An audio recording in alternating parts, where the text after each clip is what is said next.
What do you use it for, Doctor? It's for having a look inside people. This is Dr. Martin Scrote. Through his regular appearances on The Last Resort with Jonathan Ross, Dr. Scrote has taken popular medicine to a wider and younger audience than ever before. But what has only recently come to light is that Dr. Scrote is himself something of a medical curiosity. Dr. Martin Scrote has 5 identical brothers. After the initial press reaction had died down, the Scrote brothers passed out of the public eye. Inevitably, they each followed their own career, never to see each other or speak to each other again. I don't remember saying that, did I? Now, with the help of Dr. Scrote, Channel 4 has managed to track down his 5 brothers. Over the next 6 weeks, we will be visiting the Scrote sextuplets and, we hope, finding out what happens when 6 identical people go 6 separate ways. Hello. Marvellous control, ladies and gentlemen, don't you think? We caught up with Dr. Scrote, a senior house officer at Royal College Hospital, London, at the start of a typically busy week. Your urine, there's nothing awkward with that. The only thing is that it's because you're old. That's why you've got to wear it, you see. You're old. And if you don't wear it, then what's going to happen? Oh, wait there, hang on, I won't be a minute.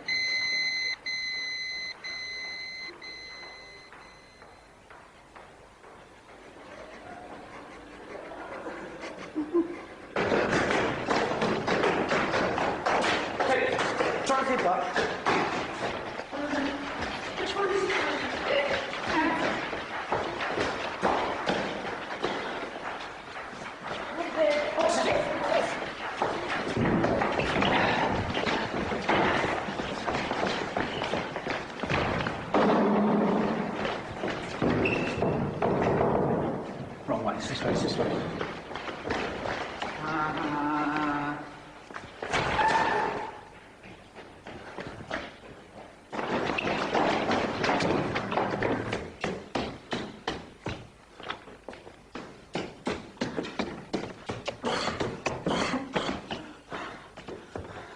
You go on. You go on, I'll catch you up. Go on.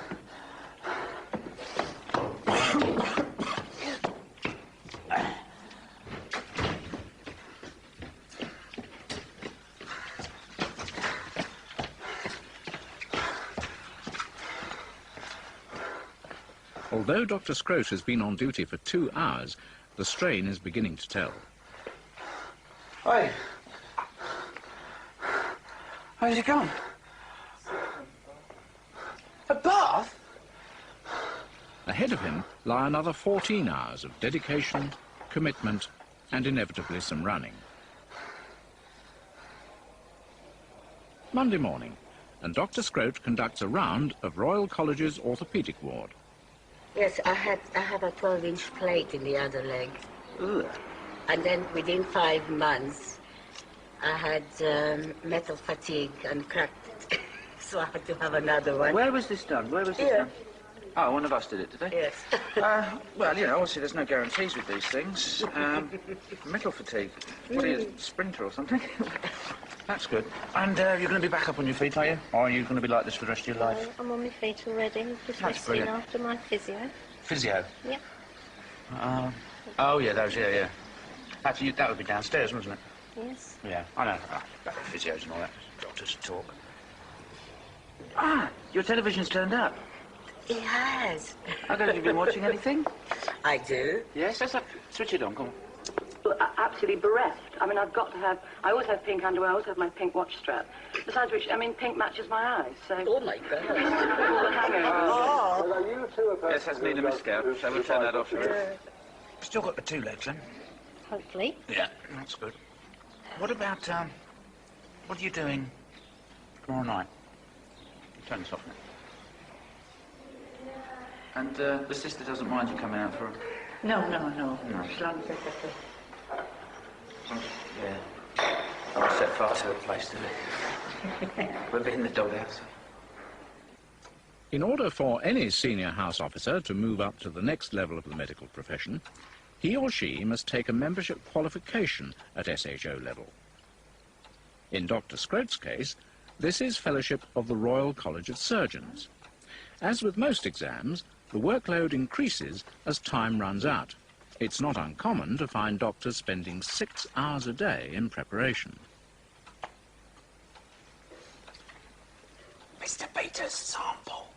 It's got me completely baffled. Here, come here, come here. Look, watch. You ready? It's like a snowstorm, innit? Wish I knew what the bits were.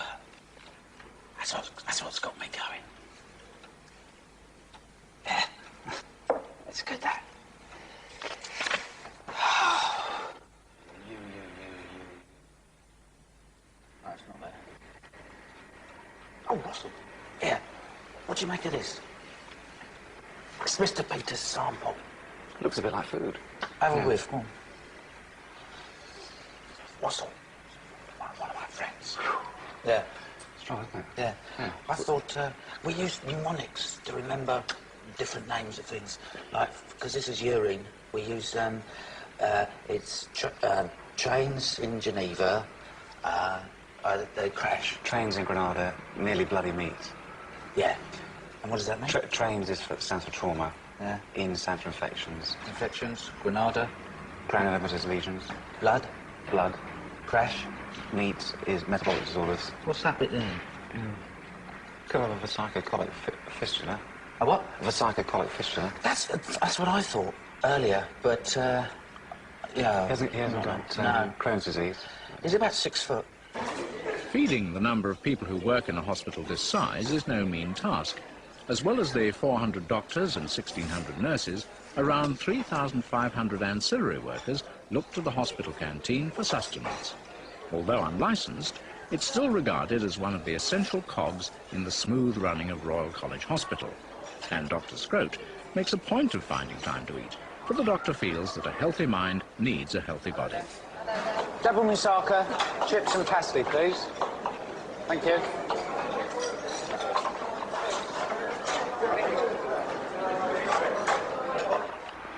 Due to his popularity on television, Dr. Scroat was the obvious choice when the hospital decided to create a public relations post. Hello, my name's Dr. Scroat. I'm going to show you around the Royal College Hospital, all right? We're going to have a guided tour that lasts 1 hour, 37 minutes. Although the post is unpaid, Dr. Scroat sees it as an opportunity to reduce the misunderstanding between doctor and patient. We'll be having a look at all the different aspects of the hospital. Everyone got one? And how it... Shut up. How it works, the ins and outs of the hospital and all that. Now, as I say, it is 1 hour, 37 minutes, so has everyone been to the toilet? Yes. We've all been... Right, OK, so if you'd like to follow me, first question, when do you think the building was made? 1902. Yeah, well done, yes, spot on. Come on. This is the sort of lobby reception area. That's the florists. You buy flowers and you take them when the people are sick. Try and keep up. There's the newsagents. We've got a newsagents there. That's the bank. That's not open yet. So what we'll do is, first thing I'll do is I'll take you and we'll go and have a look at one of the wards, shall we? Can you keep up? Keep up. This is the new wing of the hospital. It's all new technology and stuff. Like, for instance, this.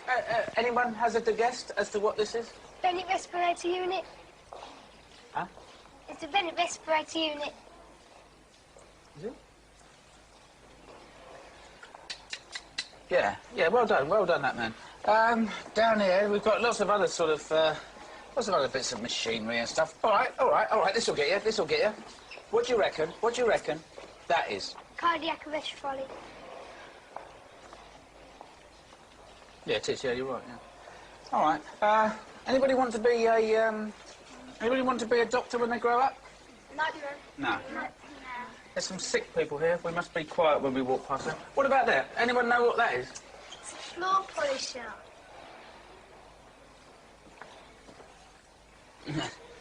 Yes, it is. It's a floor polisher. Yes, that's a mortuary for you. Bit squeamish, I know. Keep up. Craig, come on. Quick as you can, lot to see. At the end of a busy day, it's time for Dr. Scroat to unwind in the company of his medical colleagues. It was unbelievable. I couldn't believe she was saying that. Yeah. I had the kids round, This morning I was showing them around, I did a guided things, and I tell you, they know more than I do. They just knew everything. They're 9 and 10, these kids. always do. Along with the guided tours, a substantial supplement to Dr. Scrote's work is, of course, his participation in The Last Resort. The week we filmed him, he was putting the final touches to his contribution to that week's show. What I want to do is show you this. This is what I'm doing on the show this week. Yeah? I don't know, let me run it by you and see what you think. You know, still prototype, you know. Yeah. What it is, it's celebrity organs. I think Johnny's going to love it.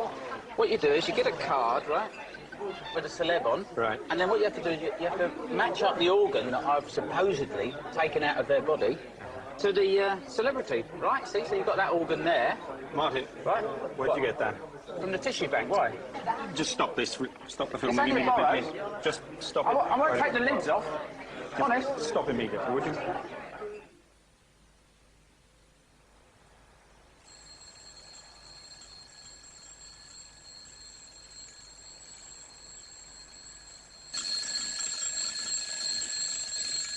It's 7:30.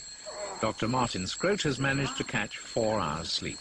Ahead of him lies a gruelling 16-hour day, 12 operations and 24 patients on Herbert Morrison ward. Could somebody just find me a shirt? Will you? Just, yeah, cheers. Had a busy day medically. Behind him lies a rugby club dinner, the usual after-dinner drinks, and a pleasant night's after hours at the doctor's local haunt, the Florence Nightingale.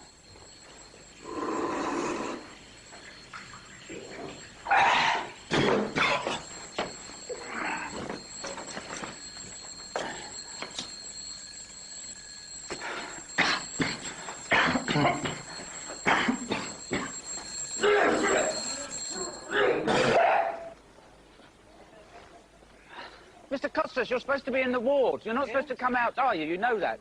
Go on. Get back. Go on.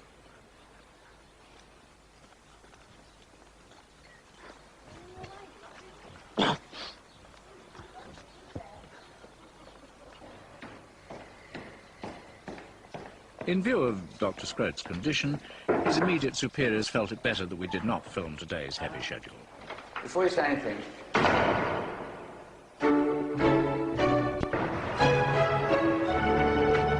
due to the poor reception accorded to Dr. Scrote's original Bag O' Fun and the subsequent disciplinary hearing, Martin has had to find an alternative to the human organs he'd originally intended to use. Smithfield, the best-known meat market in London, offered the best solution.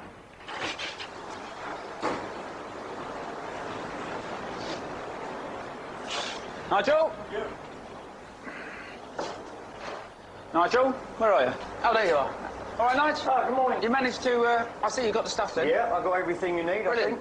Let's have a look at it. Have a look, yeah. This will do the trick. It's all animal stuff, isn't it? There's no human bits. No humans whatsoever, all animal. Right. Oh, yeah. That's it. That's what we're after. That's going to work a treat.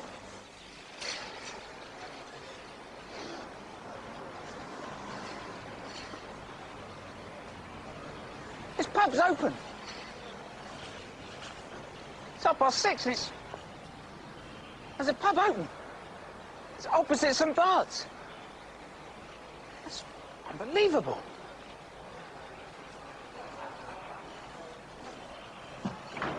You are open, are you? Yeah? Could I have a large... This morning, Dr. Scrote is to sit in and help, if necessary, with a routine cataract operation. This is not an operation that Martin is too familiar with, but the surgeon in charge kindly agreed to admit our cameras to the theatre. Mr. Wells has started the first case already. Has he? Yeah. Oh, dear. Lunch, please. Has he noticed I'm not there yet? I think so.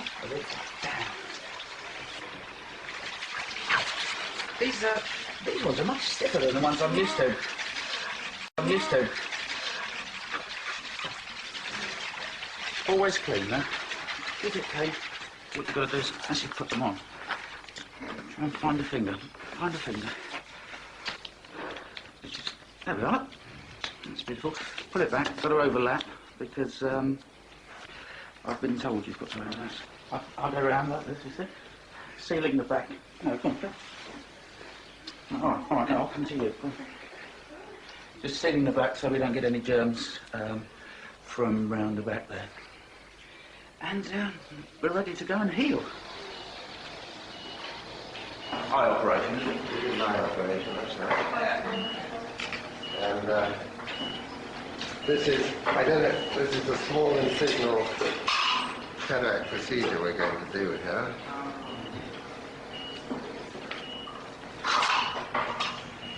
Steady as ever in the business. One thing about eye surgery is it's probably one of the nicest forms of surgery to go in and watch, actually, but it's the least boring. Anyway, I was down Smithfields, you know, where, by Barnes, and there's a pub there. It's open at 6:30 in the morning. I couldn't believe it. 6:30, people drinking. You don't know if there's any jobs going at Barnes, do you? No. 6:30. Martin, would you like to come and have a look? No. Oh, yeah, all right, OK. Thanks. Is this the left or right eye? It says right in consent form anyway. Okie dokie. I see what you're saying. Yeah. Right eye? Hang on a minute. Yeah. Down periscope. We have a laugh, we really do. First stage of the operation. Coming up to the dodgy bit now. It's touch and go from here on. Look.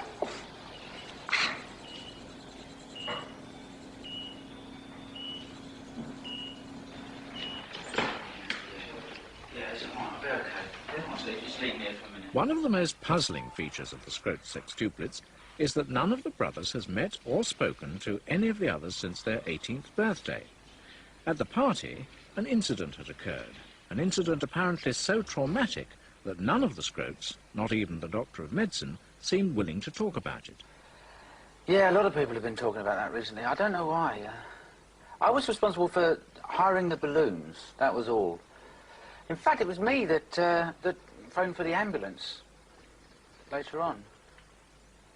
I don't know why they always blame me. Oi.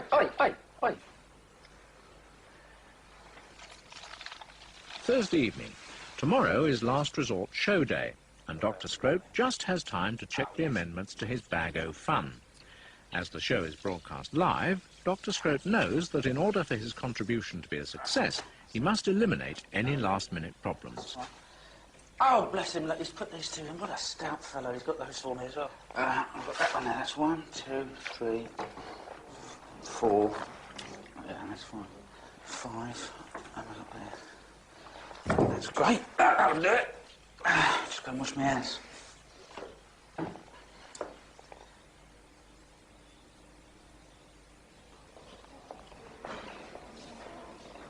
Friday morning, and the public relations wheel is again in motion. This time it's the turn of North Acton Glee Club to be shown the workings of Royal College Hospital. Right, good morning. My name's Dr. Scroat. 1, 2, 3, 4, 5, 6, 7, 8, 9, 10. Only 10 of you today. OK, well, I'm going to be showing you around the hospital, the Royal College Hospital, and there's a few things we need to straighten out before. Has everyone been to the toilet? Right, because the tour takes 1 hour, 37 minutes, so we don't want anybody stopping off, do we? OK, well, if you follow me, the first thing to note is that the building was built in 1901, along with some of yourselves, I'm sure. Anyone know what this is? Huh? No, well, I can tell you. It's the Bennett Respiration Unit. Yes. With the Bennett main flow bacteria filter fitted. Excuse me, please. Yeah, can you... Working hospital. Far from being merely informative, the tours Dr. Scroat organises for pensioners also have a social function. So, it's 11:30. I've laid on some food downstairs, you know. Oh, well, no, it's all right. I don't know. And so if we would like to make our way to the canteen, shall we? Come on, this way. I'll lead from behind. What we're doing is we're going out this way. We're going to be... If you turn right there... Oh, hang on, no, my bleeper's gone. Bleeper's gone, yeah. Stop there. Bleeper's gone. All doctors have them. What it is, I'll have to go and use the phone. Do a right, down the stairs, first left, straight down the corridor, you go down a ramp thing, do a left again, and then it says the second on your right. And you go past some large windows, all right? And then straight onto there, and Go down the stairs and ask, all right? If you just go down... I'll see you in the canteen.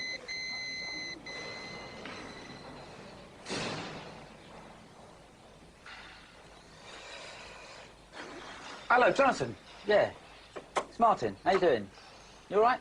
Yeah, I've made it up, yeah. It's looking good. I got all the bits, yeah. Yeah. It'll be fine. Well, no, I'm busy, aren't I? What do you mean? 2 hours ago. Yeah, but I've got a load of wrinklies downstairs that I'm showing around, and I've got a bloody film crew on me back as well. All right, look, I'll tell you what I'll do. It's, all right, it's just gone after 11. I'll be there by about half 12, 1. Oh, it's in the middle of lunch, isn't it? No, you want... All right. Okay, no, all right, yeah. No, it's your programme, yeah. All right, okay, fine. Oh, the other thing... Jonathan?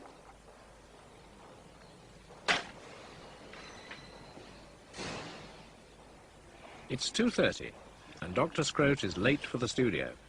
To make matters worse, there appears to be a problem with the North Acton Glee Club. There's one missing, isn't there? We've left one behind, haven't we? 1, 2, 3, 4, 5, 6, 7, 8, 9. Yeah, there's one missing. Oh, God.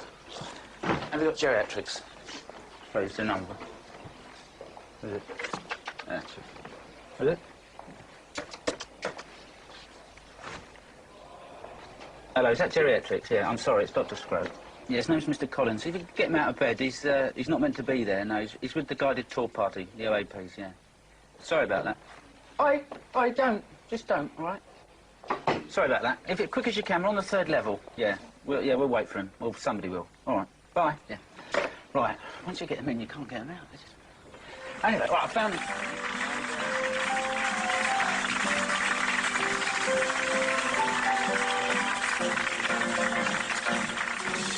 Well, Doctor, thanks for taking the time to see us. I know you're a very, very busy man. Oh, I'm up to my neck, I really am. What have you been doing recently? Any interesting surgery you'd like to share with us? Yeah, well, I've been operating on a lot of celebs. Recently, a lot of celebrity operations. Any particular part of the body, or...? Nose jobs, mainly. Now, you have a game. I know you've invented a game. Yeah, basically, because I've taken the organs out of so many celebrities, what I thought I'd do, turn it into a game. I'll produce an organ, you have to try and guess which celeb it's come from.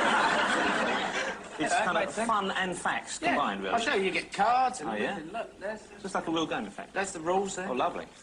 You get your... I'm afraid it's dripping on one of the cards. Do you want to try a couple? Yeah, why don't we try a few and just see how it works? All right, I'll just pop a few things out here, look. Right, for example, there's a couple of eyes, right?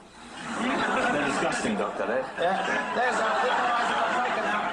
I've taken from a celeb. This is David Essex. Yeah.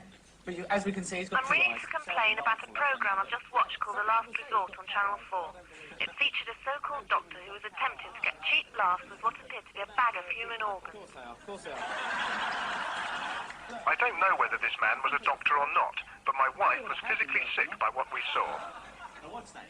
That's Ben Alton's tongue. I'm not a vegetarian, but I was absolutely disgusted at the way the so-called doctor degraded animals.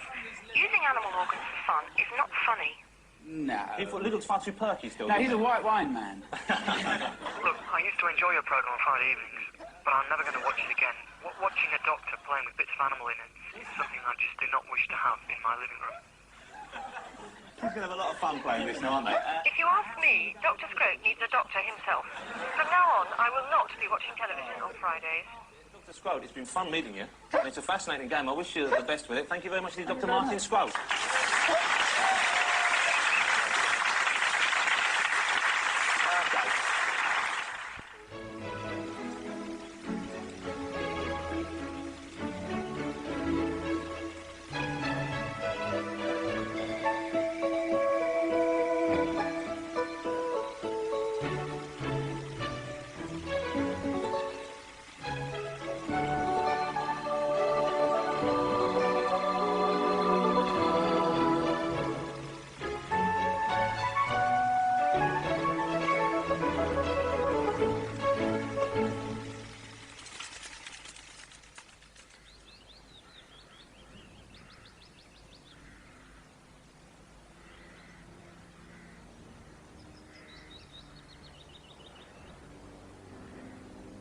30 years have passed since Martin, David, Ronald, Tarquin, Terence and Giles Scrote first entered the world. Since then, they have all grown up and gone their separate ways, each following his chosen trade or profession. This week we visit Sussex, where it's a routine wedding assignment for the staff photographer on the Bexhill-on-Sea Observer, David Topshot Scrote. I find it's always better using a tape measure than just your eye, because you can, especially with the using, I'm only using a 50mm lens today. That's the only ones. When I'm doing jobs like this, I travel light, and that's the best. You see me f-stops, look, can you see me f-stops there? I can adjust with the light meter, but today, I mean, it's such a sunny day, just as a matter of... Not bad. A lot of waiting in this game.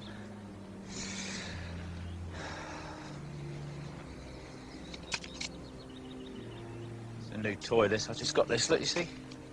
The different lenses, filters that you... It's a prototype. Come on, this light's perfect. Ah, here we are. All right, Vicar, good morning. David Scrote, Bexhill Observer. Just a few pictures for the paper. I wonder if I could just put you two there, like that. Just a few pictures. If you come in a bit, you two come in a bit, and we'll right. No, I know what we'll do. I know what we'll do. It's all right, we can save this. It's okay. Just quick as you can. Right, we'll get some... put the coffin down, I think. Coffin down, that'll work. I'll catch. Steady. Go on, to you. Go on, down. That's it. Now, just tilt it up, so we need to get it just in a bit of light. That's it. Well, tilt it to kind of light. That's it. That's good. Now, if we could all, yeah, you must be the. Okay. If you stand there, this will look good, and just try a tear if we can, just with the left eye. Tear with the left eye. To me. Go on. Cry. That's good. Let's just try it with a starburst now, because you know what? Just tilt the coffin a bit more, because I'm not quite. There's something on there. I just get that. That's fine. Go in a bit more, and yeah, you're old. If you get in there, that's fine. That's lovely. Now, if everyone could look towards me, and just look a bit surprised. We didn't know who was going to die, did we? Go on now. That's good. That's fine. That's good. Now, what we need now is it's all a bit sombre and dark, isn't it? Let's have a look. 5, 6. What are you? 8. Yeah. Vicar, if you could come in, you've got something bright on. Just kneel. Get down. You're very tall. That's it. To me. Let's see a bit. If you could just see this. Put this out. Just a bit like that. That's grand. That's fine. This is going to be good. Now, if we could just have the immediate family. OK, Vicar, you can stay there. That's nice. That's lovely height. Despite the wealth of births, deaths and marriages in Bexhill, David Scrote must find other ways to maintain his creative versatility. Just put this in the paper sometime, Mama. Yeah, sure. Is that OK? What, for this week? Yeah. Yeah. Is that all right? Yeah. Woof woof. Yeah. You want that in big type? Yeah. Woof woof. Yeah. Is your dog getting old? That's it. Now you can keep him or her for life. Expert photographer, guarantees first-class results. Contact you. Care of the Bexhill Observer. Is that all right? Yeah, that's fine. I'm feeling down in later, so I'll pay you later. Yeah, right, OK, I'll sort it all out for you. Low tide and all that. OK, See ya. bye.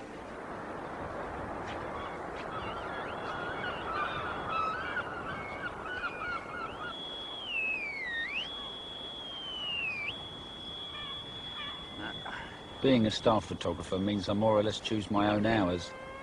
I try and arrange my diary so I can take advantage of low tide. What a lot of people don't realise is there's a wealth of history just waiting to be found. Because when I'm not taking pictures, I like to get out with the metal detector. The one I'm using today is one I made myself.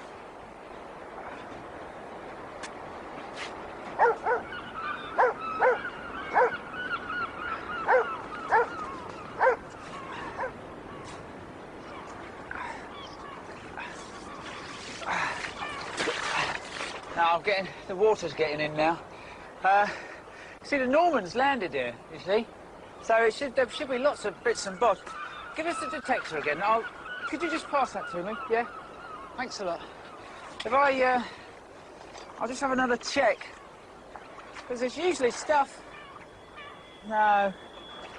There was... I got a reading, you see. I got a reading. It's too much water in there now. The tide's coming in, you see. Yeah.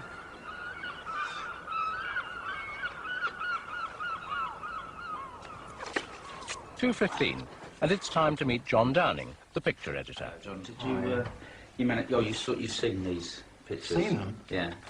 I know. Before you say, I know. I thought it was a wedding. Yeah. You thought? Yeah. It was. Were you told what you were going to? Yeah, I got you the knew times what you were worked after? out. I got the times worked out. This was the first thing, and then straight after this was a wedding, but I'd run out of film. You see. You ran out of film. Yeah. Right. So you go to get a wedding, and you come back with the funeral. What have you done? This is like a fisherman with a trophy. What's he doing there? Oh, what's this? That's the widow and immediate family. Look, if you just crop either side there, look. Like a black cat in a coal cellar. Look, but we got the outline of the coffin there. Oh, wonderful, wonderful. The outline of an upright coffin. No, please, come on. Come on, look, that's all burnt out along. Can we just have a look at burnt framing then? Can we address ourselves to framing there? Look at that. So what have we got there? Well, everyone's looking at the looking. deceased. I mean, that will live in history, that, with a photograph like that. Well, should we just try it and see it? If there's complaints, then I'll bow. Why not next time go off on the assignment that you're supposed to cover and come back with pictures that we can use? How about that? As a fair deal? Yeah. If you're capable of it, which I doubt. Yeah, okay.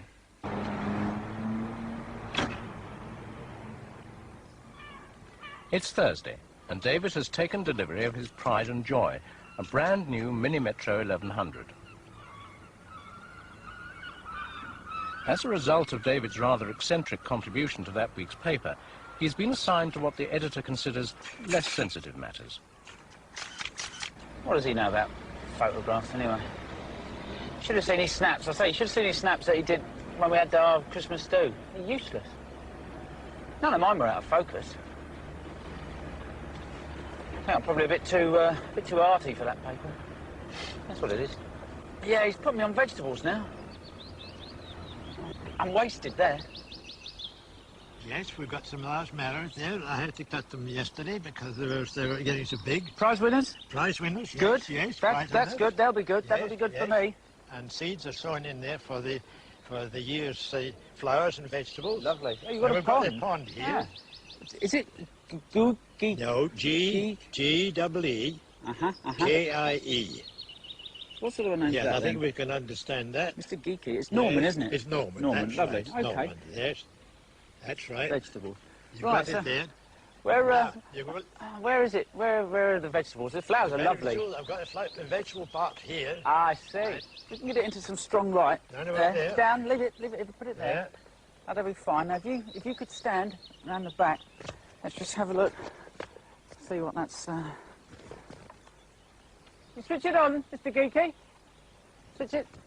That's great. We just take a reading of that. Oh! Yeah. A few onions, I think I'll take. Thanks, Norman. What I've done, I've lost the table, Norman. Is that all right? Yeah. Like many photographers, David Scrote has adopted a distinctive trademark. In his case, it is the top shot, a picture taken from a convenient vantage point above the subject. That's great. Now, I'll tell you what, I've got an idea. You see, what we're talking about now is a top shot, you see? And what I'll do is, you stay out of it for a minute. This is fine. Let's have a look at this. That's cute. That's a lovely one. Yeah. Right, now, if you come in, if you just come in now, and then what we're going to do... Oh.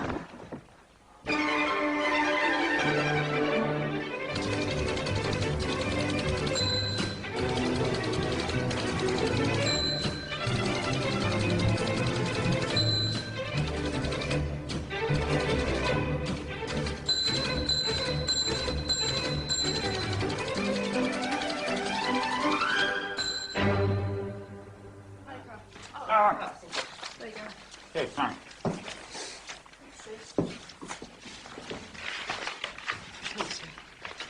But it's not on the front, is it? It's not inside. It should have been. It's the biggest picture. Page 13. Thank you so much. Where's that? Pages? That's all right. Look, it's cropped it a bit. So, not bad, eh? Not bad. Absolutely beautiful, Yeah? David. Yes, well done. It's a marrow, that. His name was Norman. So it is. Norman, you see. Says we've got Norman's Conquest. Yeah, That's all right, that. Yeah. Yeah, white hats, carnations, everything this time. That should be all right. This will be lovely if we can just get the... Oh, hang on, Paul. 5.6. OK. Can you just wait there? Hello, Bexel Observer. Can you just wait? Wait, no. If you could move back. Sorry. Hello, yeah. I'm just from the newspaper. If you could just move back that way, please. Can you mind the equipment? Hello, photographer. If we could just have the bride and groom, just a picture for the paper, that'd be lovely. Just a reception of you on your own, really, ideally. Just, I wonder if I could ask, could I just ask everyone, hello? Lovely. If everyone could just move back a bit, if they could move back, and if everyone group in and turn round to me, if everyone could look this way, I won't be a second. Right, this'll do it. You see, from up here, I can, I better get everyone in. That's lovely. You can just come in a bit. Could you just come in? That's great. Come in. Can I just immediate family, quick as you can, because I want to get it in for tomorrow. That's lovely. Mums and dads, great. That's good. You could.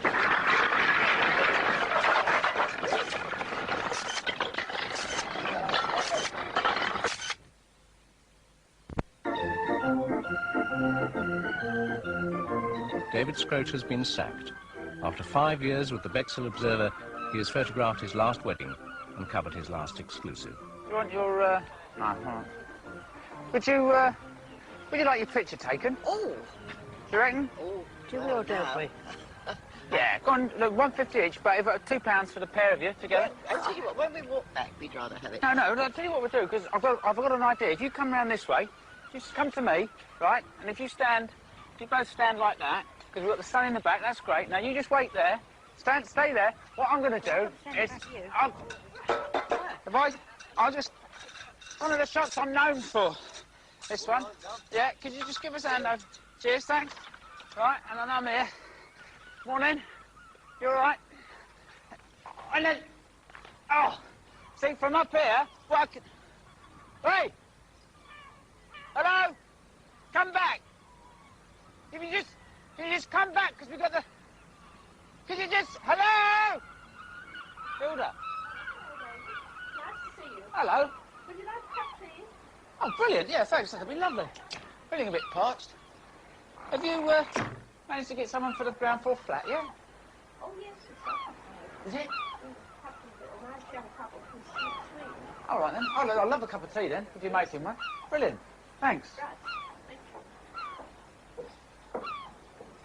Just have a cup of tea now. I'm thinking about getting a sort of a portrait of Bex Hill together, a little book, you know, of some of my photographs that I've taken. Oh, yes. Yeah. A look at Bex Hill through the lens. Yes. This will definitely be in it. Maybe a front cover. Oh, that would be nice. Going from the beginning, which is nice stretching. Just move. Behind preparation, lift, class, and forward. Forward. Down. And again.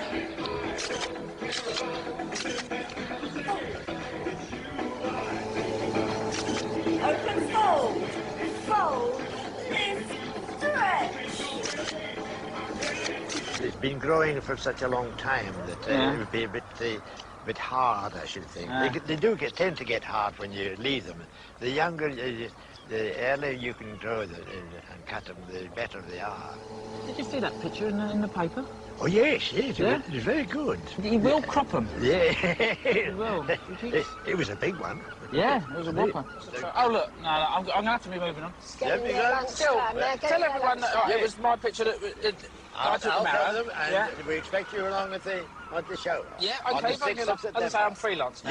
Yes, very All right. good. Yes. Be serious. Happy days. Yeah. Got a lot to do. Since David's dismissal, things haven't really gone according to plan. Going freelance in Bexhill wasn't as easy as he first thought. What's more, the Is Your Dog Getting Old advertisement placed in the Bexhill Observer seems to have generated in its first week no work whatsoever. But David is a scrote. He has another plan. Not a bad car, this. I've just got to pop in here, just quickly. I won't be a sec. I'm just going to go and see Brenda.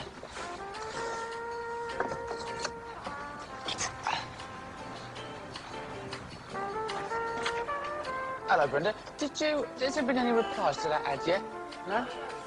No? All right. What I'll do is I'll put it in for another week, and, yeah, I'll leave it in for another week, all right? Did your husband want some pictures done of his boat? Oh, all right, I'll see you're busy. OK, I'll be back. I'm out for the day. See ya. Right, that's OK. Right, hang on.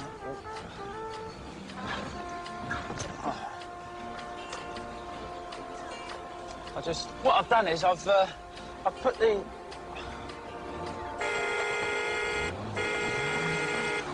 I put the ad in for another week, just to... I don't understand it, no one's replied. Bexhill's full of dogs. Oh, seatbelt.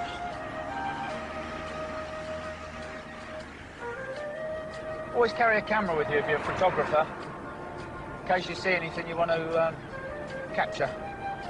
See this field, for instance, there's bound to be something in there. Yeah, there we go, look, out there, look. You just get the trees over the top of there. That'll look good, that. One for the album, eh? Said I've got to run it in for 10,000 miles. I've done 47 so far.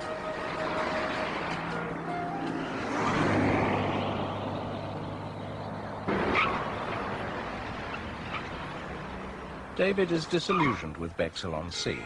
He has realised that his best chance of making an impression as a freelance photographer is to go where the action is, to play their game. David Scrote is to turn paparazzo. So, he has come up to the bright lights of London. No, I won't get through there. I can't believe... I tell you, if you had this amount of traffic in Bexhill, it would grind to a halt. Our roundabout couldn't cope with this amount. Jean in the office said, if you come up to London and you go around one of these big roundabouts, it's always good to put your hazard warning lights on. There's a lovely picture of Hyde Park corner thing here. Where has it gone? There it is. I won't mind if I stop just here, will I?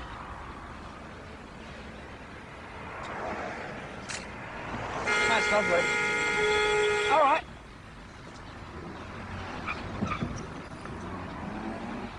I think the hazard warning lights are helping. Now, what's this road here? That's Park Lane. I'll have a picture of that. Park Lane, just got the sign and a bit of the fascia of that building in the back. I think that'll be good. I'm off the roundabout now, so look, I'll take the hazards out. Stringfellows? The club? Where is it? Where is it? St Martin's Lane. All right, left. I don't have to be there now. It's just for later. Oh, he's got the wrong end of the stick. Where's this now? I'll pull over here.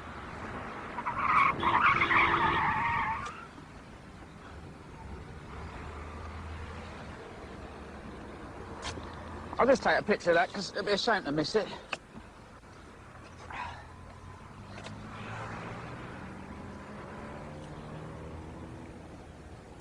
Excuse me, you tell me where St Martin's Lane is?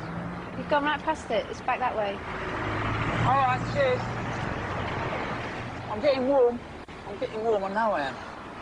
I hope this bloody club's worth it by the time I get there. Supposed to be heaving with celebs, apparently. Lennons. What's that? Stringfellows! Yeah! Whoa, hello. Anywhere to park? Can I park here? No? Ah, right. Oh, looks like this bloke knows me. Hello, mate. Yeah? No, I don't know him, no. Who's waving at me? Hello, mate. All right? Good evening. Yeah, that's good. Any celebs in yet? Oh, yeah, you're a bit early for us. No? They're not in. What? Prince Andrew? You know, no royals? Still a bit early, you reckon?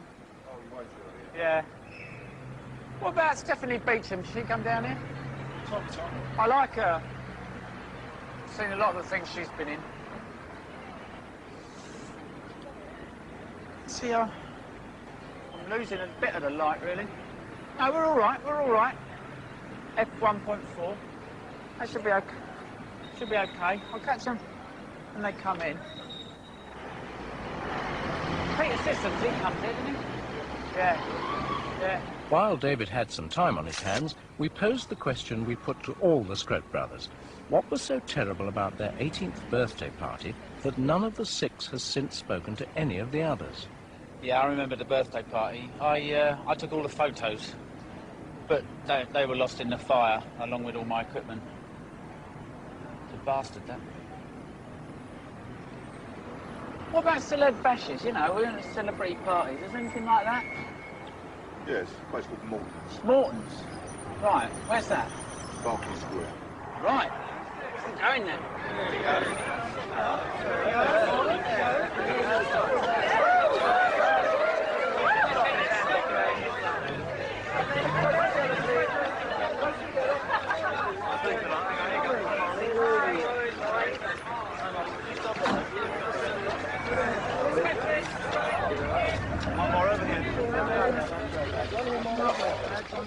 Where do you park your van, Mike? I can't find anywhere to park. It's chock around there. Round the back of where? Hang on.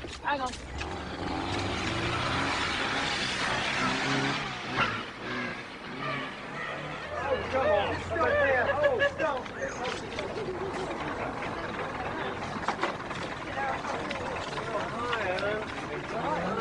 Can we just get a picture of the scene? Nice big smile. I'll have one more look round. Oh, Barbara. Where's Barbara? Oh, good evening, gentlemen. All right, Barbara. Barbara, this way, darling. This way, Barbara. Barbara, please. Just turn around here. No, but I can't find anywhere to park. I'm going to have to leave it here. I'm missing everyone coming in now as well. It's useless. Jim Davidson's just coming up the road. I'll see if I can get him. Oh, my God. What's going on here? What the bloody hell did you do that for? Idiot! This is a brand new wrong with you? This is a Bentley, you idiot! I've only had it 2 days and you're an idiot too! Only a man! Did you hear that? I find that disgusting! Get off! I know you've got a bad heart, but that's the thing, it's different. I didn't like my car anyway. Will you stop that? Look at this old failure! Shut up! That's it. Lovely. Head a bit higher, if we can. We need to display the legs a bit more, don't we? That's it. Try to look at the camera. Chest out. Lovely. To me. Good. It's a Basset Hound, isn't it, if I'm not mistaken? Yes, they're lovely dogs. Good. That's it. One more, come on.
it's Brian. Of all the occupations followed by the Scroat sextuplets, the one settled on by Terry Scroat was probably the most eccentric. Oh, Terry, he's round here somewhere running around, working his balls off or doing something silly. While it's fair to say that a career in sport might seem an obvious choice for a lad who was neither gifted academically, musically or artistically, the most cursory inspection of Terry's school reports reveal that as a sportsman he was not gifted. No checks, money up front.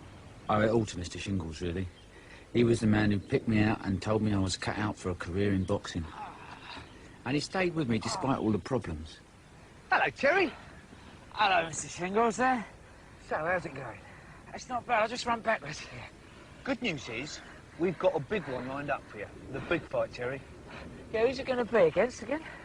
Well, we're still working on the fine details, son, but it's a big one. Big purse. What time you be over? About 4:30. It's going to definitely be a big one. Yeah. All right, so things are going well, and you're looking good. Yeah. I'm going to run sideways now.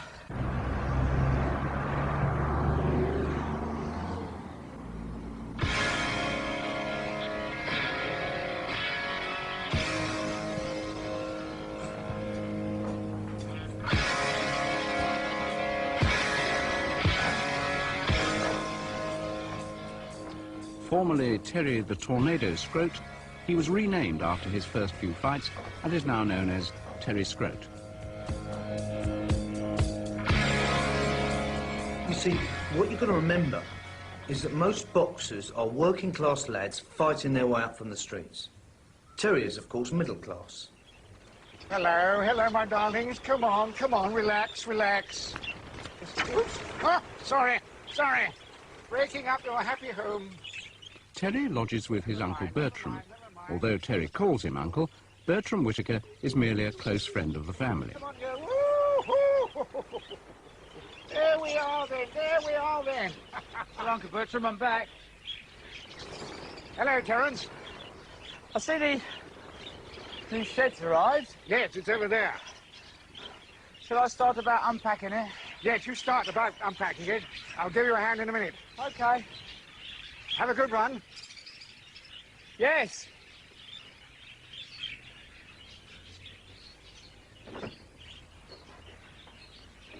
Where do you want the door? Now. No, I'd like the door facing this way. Huh? I'd like the door facing this way so I can see the birds. There? And what? Well, now, that's a different part. You finish that off. I've done that. And I'm looking ahead. Terence, it's very narrow. It's much smaller than I thought it would be, eh? Yeah, well... You see, this is the Essex. Yeah. We should have bought the Wensleydale, you know. Yeah, but remember, you don't want it to dominate the garden, you said?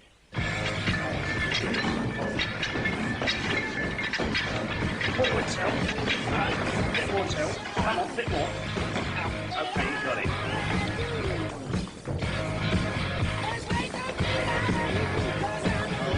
Training is hard, but the potential rewards are enormous. How much a boxer makes from a fight depends on the number and length of rounds. But champions can charge more or less what they like. And if the fight is to be televised, there may be serious money around.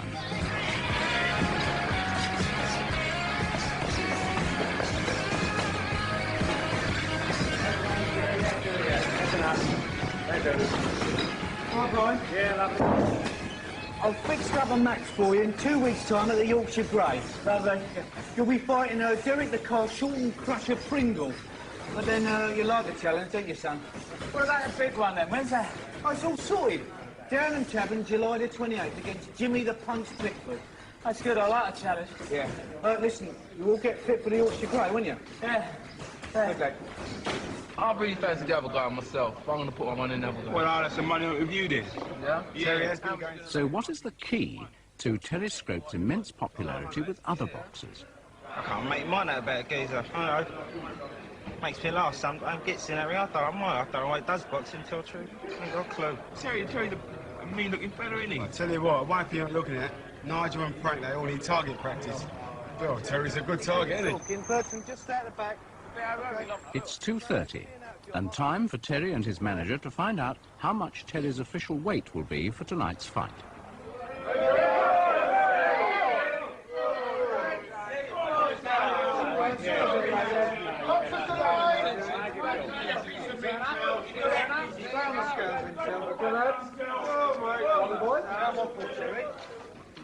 No worries there, Terry. Terry Scrump to the scale. Come on, Terry. Let's have you, Terry. Here we go. No problem. Start on that. No problem. Terry Scrump, 11 stone 2. 2 pound. The upper limit for Terry's class, light middleweight, is 11 stone. So if he's to fight at the Yorkshire Grey tonight, Terry must lose 2 pounds. Good going, Tom. More effort, come on. £2 to get off. Come on, hurry up. Don't go all day. Come on, you should have ate the chicken. I told you no more to eat after last night. Last effort, Terry. Come on. Oh my God. More effort. Come on. Okay. 7 o'clock, and the night's boxing has begun. Terry has successfully made the weight, and with his fight not due until 9, can afford to relax at home. Just for a fit, say I know. Dempsey. That'll be shingles. Is he ready, Bertram? Yes, yes. I can't find them in the airing cupboard anywhere. Oh, then they're in your drawer with the socks, all folded. Right? Yeah, no, don't worry, mate. Yeah, they're on their way. I left 10 minutes ago, and I'm following on behind, all right? She'll be with you any second. No problem. Yeah, see you a bit. Come on. Terry, can All you right. please? Just hang on. Hang on, because I don't know if I've got the Shut the door. socks. You've got everything we checked. Yeah? Come on. I don't want to rush you, but, you know, let's think about going now. Well done, Bertie. Come on, now. Keep back now. What's happening about this Pickford? Yeah, well, there's been a... I don't know if I mentioned, but there's been a bit of a slight problem about it. See, Jimmy the Punch Pickford's got a slight cold, Terry, but, you know, it's a very bad cold. Well, yeah, there's nothing you can do about it. I had a cold the other month, I thought. You lost Terry? Yeah, but I had a cold. Yeah, well, that's another point. I'll give him a phone. You concentrate on what you've got to do best. Well, I'll phone ring him the man. again. Well, I will. They only last 3 days cold. Yeah, but we've got to get on him. So I'll phone him now, is that what you're saying? Yeah. The ref says anything about this Vaseline on my face, just say you were sweating a little bit. Yeah. We'll try and get away with it that way. What'd they say? Well, he's out, Terry. I've tried it, he's out. All right, don't worry about it. It's in my hands. Well, he's got a cold. His mum says he's gone out. His shorts come up the tree, haven't they? Yeah, I reckon we've done a really good job then. Yeah, they look good. They make you look good, boy. They make you look big in some places anyway. One place in particular. There you go. That's it, boy. Yeah, it's the biggest muscle he's got in his body. Yeah. So you could use that, be well away. Yeah. On the canvas in a minute. Right on. Bang a glove on that Yeah, one. put a glove on that one. That'll stop a few. Yeah. Okay, you're nice and ready now. You're looking fit, boy. Okay, here we go. Look at him, look. Why don't you just shave it off, mate? Get a biro and write wanker. That'll do the same job. Terry, you know Ron Stringer? Yeah? He's got one of these. He's a millionaire. Right? Thank you. I'm pushing back and hurting bad. Now just shake up. Show me how you go. That's it. Just shake up. Boom, boom. That's it. And again.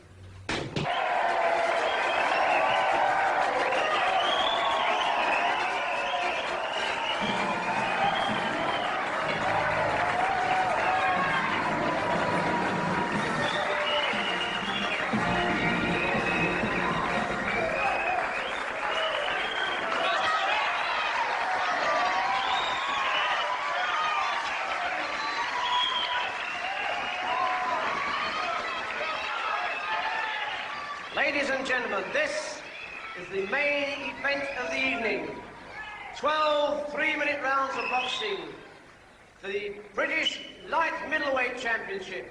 Firstly, introducing to you Surrey's favourite son, the reigning champion, the cold shoulder cruncher, Derek Pringle.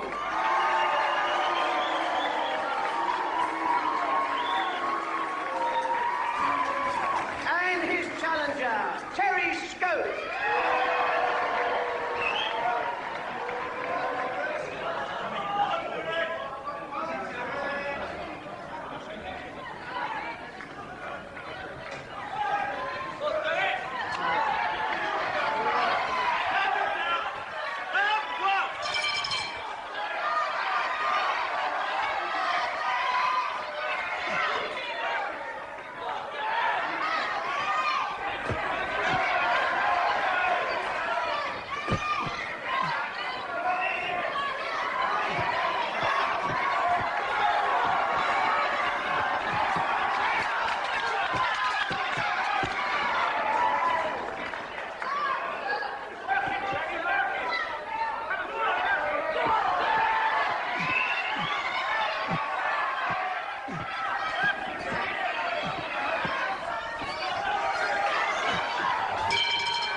jab, and then let him have the big one. He's not even hurting you. Ignore him on the big one. Crash. Body, head, body, like we worked on in the gym, yeah? Right. This should be your hand, without a shadow of a doubt. Come, let's stand up, make out we're not even tired. Stand up. Let's have it on your feet. Have it on your feet. Seconds out. Round two.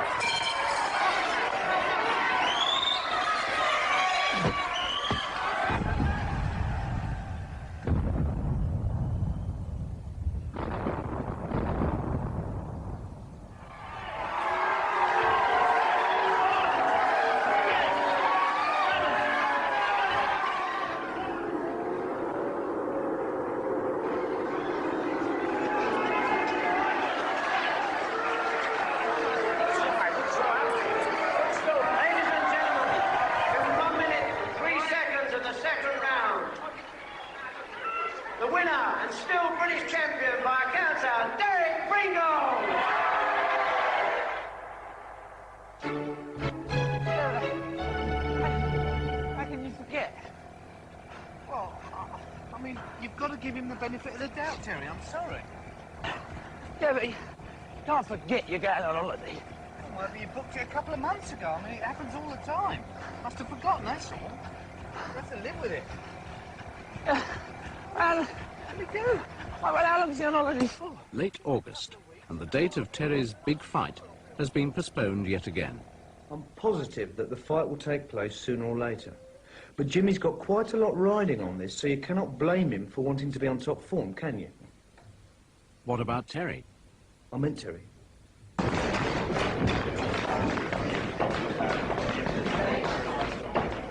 Despite his ups and downs, Terry Scrope seems to have found his niche in boxing. So what do his 5 brothers think of his chosen career? Oh, no, you'd have to ask me brothers about that. They never come to any of me fights or anything, you know. Yeah. Hey, Brian! Brian, this water's still freezing! Thank you. Terry, we've discovered that you and your brothers fell out on your 18th birthday. Why was that? Yeah, Brian, you're going to sort this water out? It's bloody freezing, mate. To help shed some more light on this birthday party incident, who better to talk to than a close friend of the family, Uncle Bertram? Oh, I couldn't tell you anything about that. I was on holiday at the time. It was a lovely Greek island. I can't remember the name. I'm not a real uncle, you see. More a friend of the family. So you know the brothers quite well? Oh, yes, when they were children, yes. But I've lost touch with them since then. Oh, yes, when they were children, yes. But I've lost touch with them since then. Apart from Terence. He always was my favourite. I think it was because he was always getting beaten up by his brothers. I mean, not in a serious way, of course. I think one of them became a politician. Uppercut, Terry, uppercut. When he comes in, fetch it up, fetch it up. Fetch it up, Terry. So that's the deal then, is it? My boy against Pickford. My boy, Terry. Terry Scrope, yeah? No bullshit this time, no runaround? Right, mate. Words are in the post. Great! Oi, tell! We've done it, mate! It's on! Yeah? Pickford, 1st of September! At long last, the date for the big fight has been set. On the 1st of September, at the Downham Tavern, Terry Scrope will finally meet Glasgow's man who packs a punch, James Pickford, barring any last-minute hitches. They'll throw him when he comes in. That's better. That's ridiculous. How can he have forgotten? I mean, what? Dad, you can't pull out now. Look, okay. I'll tell you what, how does this sound? You leave it with me. I'll arrange for someone to go to the airport and pick up Jimmy Pickford's mother, okay? Okay? Right. Thank you.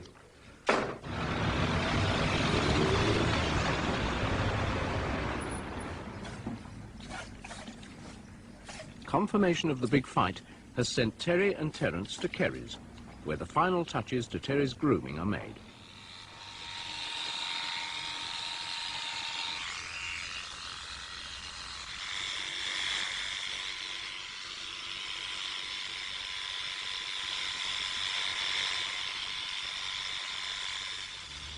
You sure this is going to work, Mr. Shingle? Yes, of course. See, it's all to do with the psychology of boxing, Terry. But I'm going to look stupid.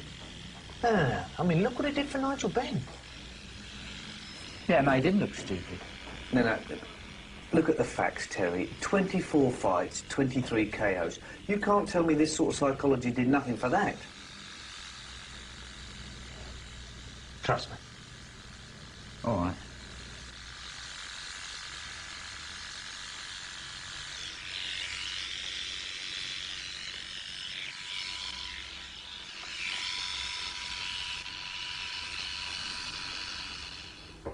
Just promise me I don't look stupid. Terry, I promise. It's the day of the big fight. If Terry wins tonight, he will reap fame, glory, and the chance to try for a world title next year. But even if he loses, he will earn a substantial share of the serious money that these days only television coverage can guarantee.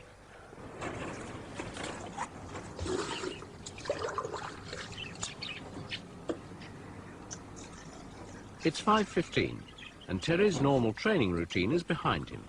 There is nothing to do but rest and wait, as the big fight is now only a matter of hours away. No, I'm not nervous. I mean, there's nothing to be nervous about, is there? There's so much money riding on the event. If I lose, I'm going to clean up.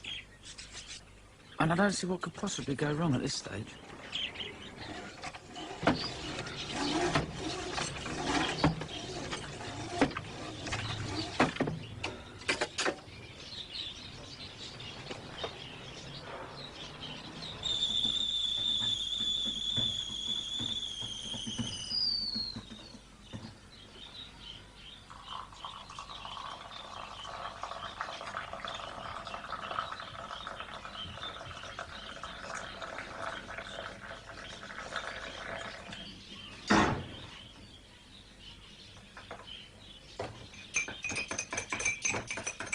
His success bought him this luxurious house at Henley-on-Thames.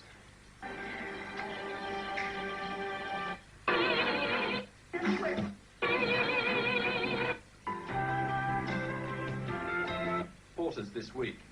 Ian Posgate was an underwriter at the Lloyd's of London insurance market. Apparently...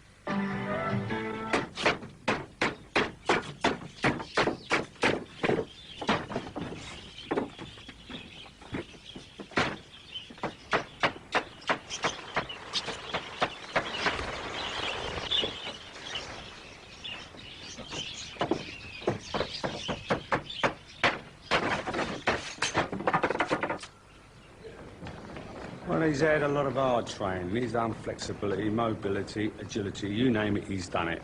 He really looks on the ball. As I said, he's looking forward to this fight. He knows it's the hurt game, but he don't mind getting hurt as long as the money's there. So, here we go. Let's go and get hurt, and let's go and get the money. It's as simple as that. Now, run it up next to the red car there.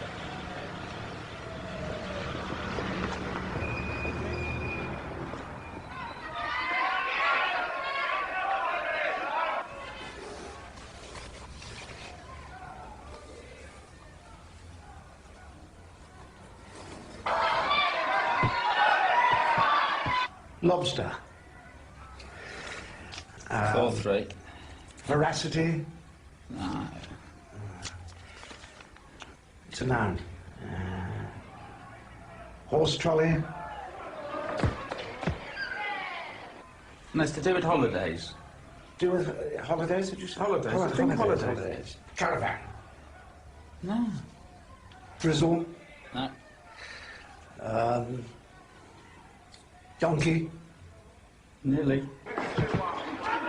You're close there with donkey.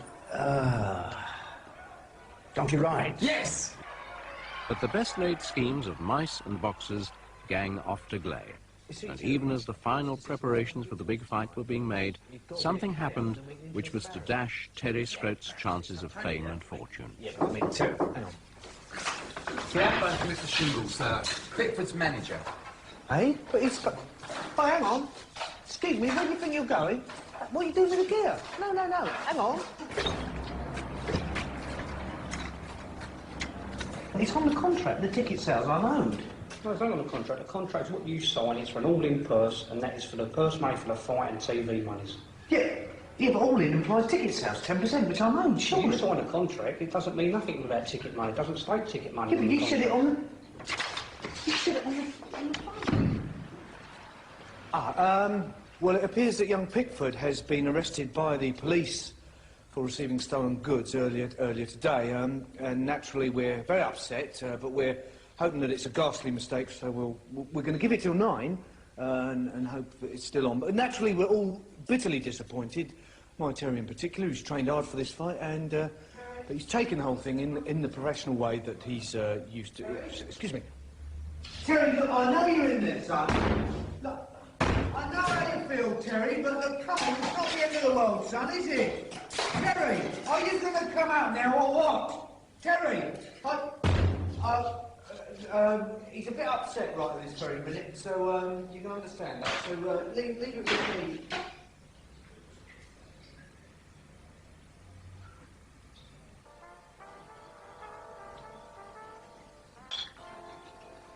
Would you like to pick me up, Terry?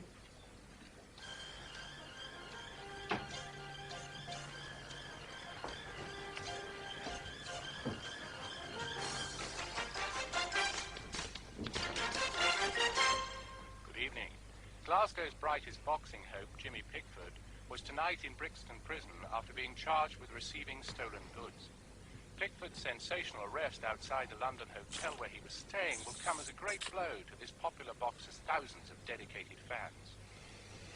The arrest also caused the last-minute cancellation of Pickford's fight against the unseeded middleweight from Loughton, Tony Scroat. A fire in a furniture warehouse brought chaos to routes through Wandsworth this evening. Buses were diverted. Terry Scroat may be down, but he is not out. Terence Shingles has recommended a short holiday, and Uncle Bertram has suggested a quiet caravan site in the New Forest as the ideal place for Terry to recharge his mental batteries. Until then, the disappointment lingers.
It was 5 a.m. on Wednesday morning when the calm of this South London street was shattered by 6 officers of Scotland Yard's Serious Crime Squad. From a secure background shared with his sextuplet brothers, Ronnie Scroat, while still in his teens, earned himself the unenviable title Black Sheep of the family. Even at school, Ronnie Scroat had a compulsive habit of telling tales, occasionally with serious consequences. His compulsion to inform in every job that he took kept Ronnie's periods of employment short and bitter. Unable to hold down a job, Ronnie soon found himself rubbing shoulders with the criminal fraternity, leading to inevitable consequences. Having spent 12 of the last 15 years in and out of one penal institution after another, Ronnie became a trusted member of London's underworld. But his habit of informing on all and sundry has remained with him. This was the 5th time in 6 weeks that a dawn raid by police has met with success. And Scotland Yard has admitted it was again acting on information from a single reliable source. A spokesman, however, declined to name the source on the grounds that this might prejudice their operation. And now, Ronnie, enjoying his 7th month of freedom, has been set apart from the rest of his criminal peers. For Ronald Scroat is what is known as a grass. On the day we caught up with him, Ronnie Scroat was alone. Alone because Ronnie Scroat has informed on his last colleague. Ronnie's compulsion to inform has, over the years, led to literally hundreds of arrests and the recovery of thousands of pounds worth of stolen goods. But this dubious habit has also subjected him to intimidation and repeated death threats. For the Metropolitan Police, however, informers are a precious and valued commodity. So Ronnie has been advised to apply for relocation, the assurance of a new identity and a new life in a foreign country. While he waits to hear if his application has been successful, Ronnie seeks solace in his home from home, the local pub. I've had the reply. They say I'm going on the 18th. They haven't told me where I'm going though, that's the problem. Still, I'm on my way, you know. Yeah, I'll tell you what. Don't say I told you, but this barman rigs this, you know. So why does a man like Ronald Scroat have this compulsive urge to inform on his colleagues? It was a bloke in Wandsworth. Said it was a medical condition, me grassing all the time. I didn't believe him. He sold snout. Not for long, though. There was another bloke in Pentonville that said it was to do with his family. Fat bloke he was. What was his name? Georgie Porgy, we called him, yeah. He got a job in the kitchens because he used to steal food. He did. That's what I told you. I'm not quite sure where I'm going. Could be Rio, could be Spain.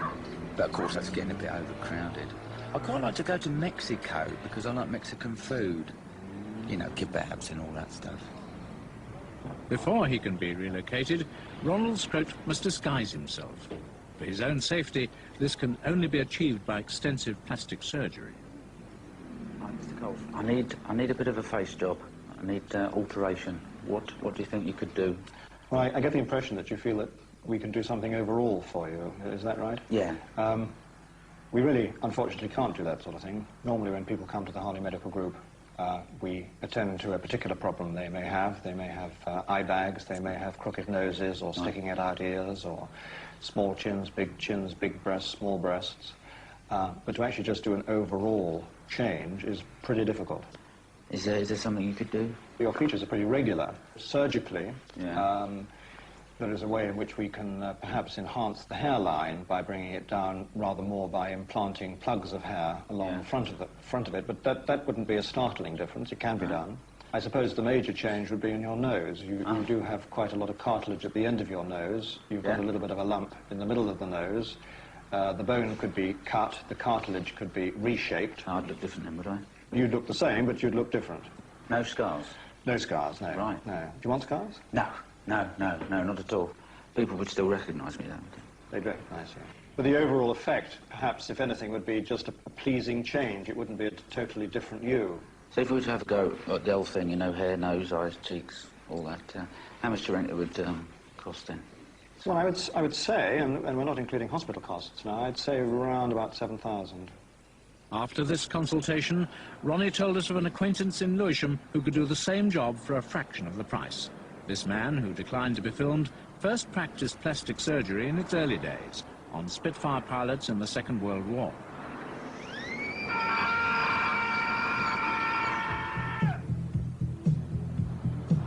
This is Ronald Scroat's last night in Bermondsey, the last time he will be sharing a pint with his friends. Having spent 12 years in and around this neighbourhood, it is time for a change. Tonight, Ronald Scroat is being relocated. But in keeping with police policy, the destination will remain secret until the moment of departure. Thing was, the bandages and all that, it's been scaring the kids on the estate. The mums have been complaining. I think I'm going to take them off. They're supposed to be on for about 3 weeks, he said. But I'm not getting onto a bloody plane looking like the Invisible Man, am I, eh? Not at all. He said it might be a bit sore, but he said... Because I reckon if you let the air to it, that's... Ow! Ow! Ow! Ow!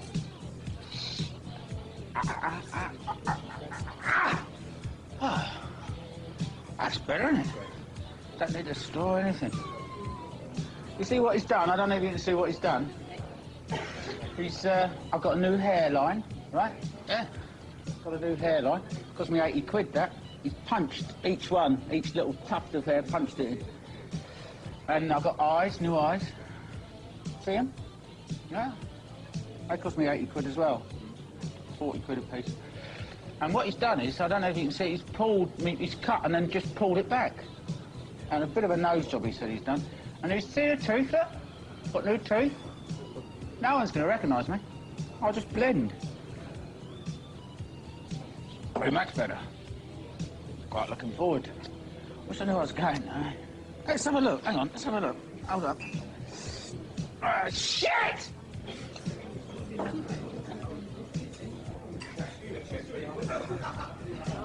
"11:15, and the first leg of Ronnie's journey to an unknown destination is about to begin. Oh, blimey, mate, what's happened to you? Don't even ask. I've had a nightmare, I tell you. Where are we going? What, Heathrow, Gatwick, Stanford, what? Which airport? Well, this bit of paper says I've got to drop you at King's Cross, mate. King's Cross? Yeah. Come on, Whiskers. King's Cross? King's Cross, mate. Oh, right. The paper says.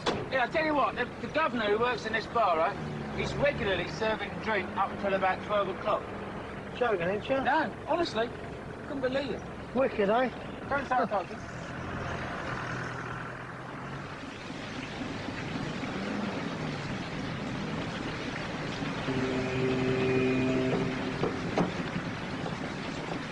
Hang on. Well, come on. Come on.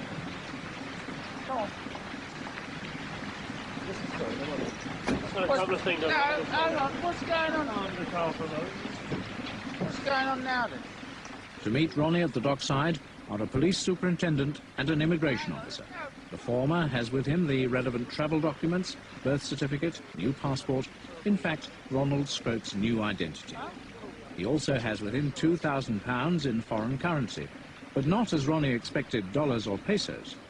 For Ronald Scrote is not travelling south. He is heading north to Iceland. Iceland? Hey! Hey! Okay, get off! Get off! Just get off! All right. This is not... Ahead of Ronnie lies a 3-day crossing of the North Atlantic that will take him to a new life and a new home, Reykjavik. What is it? They've got beaches and stuff, have they? Gorgeous, miles of sand. Reykjavik, lovely place.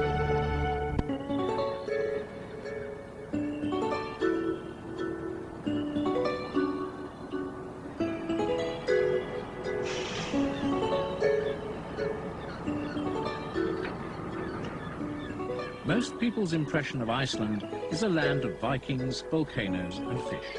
But with its youthful population and its vibrant economy, it is fast becoming a force to be reckoned with. It also has one of the highest living standards in Western Europe, with retail prices correspondingly high. This, then, is where the Scrote family's black sheep is to start a new life.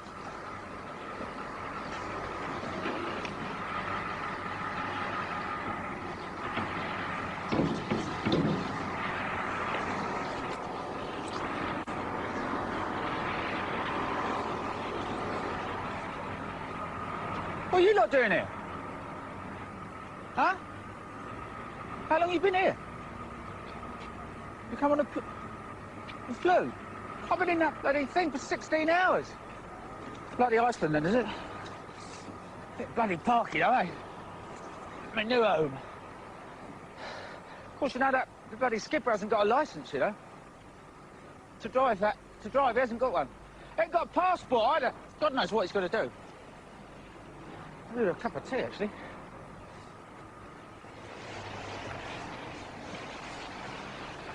I'm looking for 4B. Klapperstruga. Yeah? I'm... Klapperstruga 4B I'm looking for. Would you know where that is? 4B. I think it is further down. Klapperstruga. I think this is... What's that say there? Yeah, we're in the right... yeah.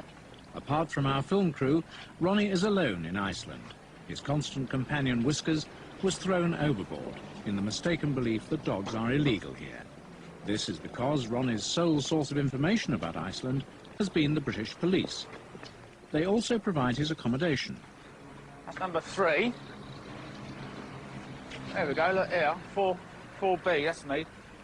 In here, nice cup of tea when we get in, eh? Have a lie down. Bit of a journey I've had. Still, probably a 1 or 2 bedroom place, I don't know.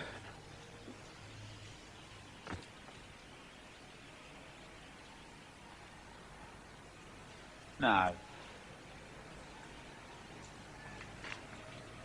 No, surely not. 3, 4... That's 4B then. This can't be it, no. Someone's pulling my knob about this, isn't they? It is, it's 4B.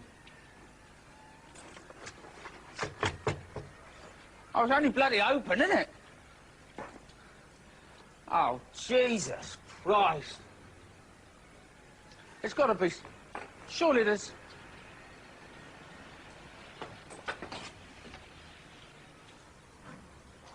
Oh, no, surely not. This can't be right, is it?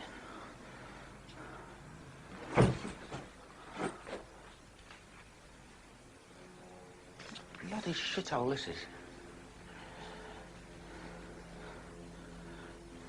Someone's been here, look. Oh, God. All right, this is Iceland here, then.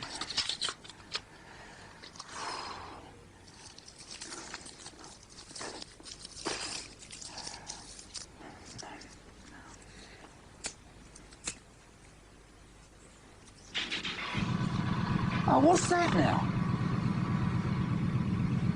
What's... Oh, can you hear that? Look.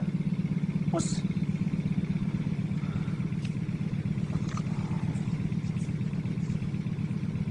Ow. Bloody place, isn't it? Just building it. It seemed that the optimism Ronnie had expressed back in London was being put to the test. He was also getting homesick, and since his accommodation had no telephone, our film crew invited him to use one at their hotel. You're good at 10, go on. Quickly. All right. Okay. You're good at 10, go on. Quickly. All right. Okay. I'm it. The address is 4B, Clapper Stigger. All right? Tell him I'm there. But don't... Make sure you tell him that no one else must know, all right? Okay? Yeah, you can know, but no one else. All right. Yeah? What? Quickly, go on. What? What's up? What's happened? No. The red plug is the audio in, and the black plug is the audio out, all right? Yeah. If you do it that way, it'll work. It will. It will, Mum. Honest. Go on. All right, I must go now, because it is costing me an arm and a leg, all right? Hold on. All right, you take care. Yeah, I love you. Go on. Go on, then you go. Hang on. See ya. Bye-bye. Yeah, go on. This seemed a good time to ask Ronnie about the birthday party. What happened all those years ago to drive a wedge between Ronnie and his sextuplet brothers? Yeah, well, no. I don't know why they blame me, right? Because, yeah, all right, all I did was phone the fire brigade, you know. Ken! Whoa!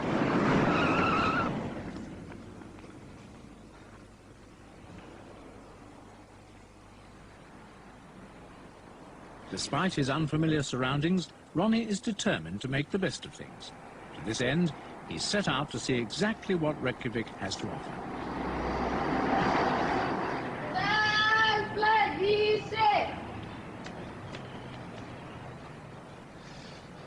Got a result, TCP. I think it's the swelling, that's what's done it. It's swelling up now, and some of the stitches have come undone, but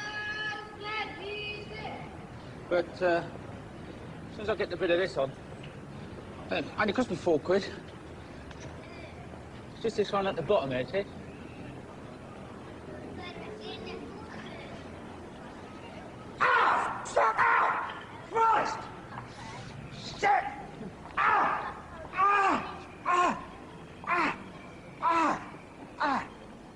Hello.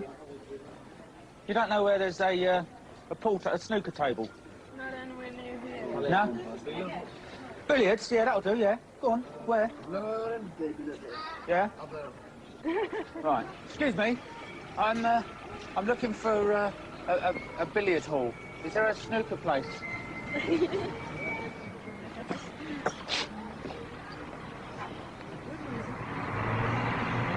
We're up here, it's brilliant. It's the wind, that's what's going straight through me. And no one's got a coat I can borrow, no?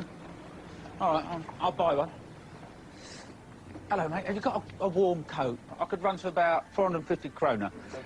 Oh, right. Yeah, all right, well, it'll keep the rain off, won't it? Where's the snooker? Do you speak English? No. No? How badly don't you speak English? Very? None at all. Snooker. I'm looking for, snooker. You know where that is? Where? Here. Yeah? Just go left and left again. Yeah. All right, cheers. Oh, here we are, look. This is it. This is it. Things are looking up. I've got a result. Brilliant. Hey, for one. Cheers. For the first time since he arrived in Iceland, Ronald Scroat prepares to relax. Grassing apart, snooker is Ronnie's favourite pastime. Nice game of snooker.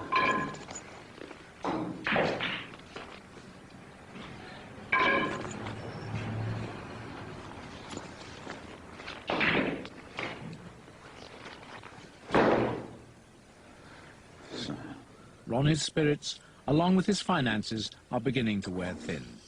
But there is more sadness to come. Hang on. Oh, what's in there?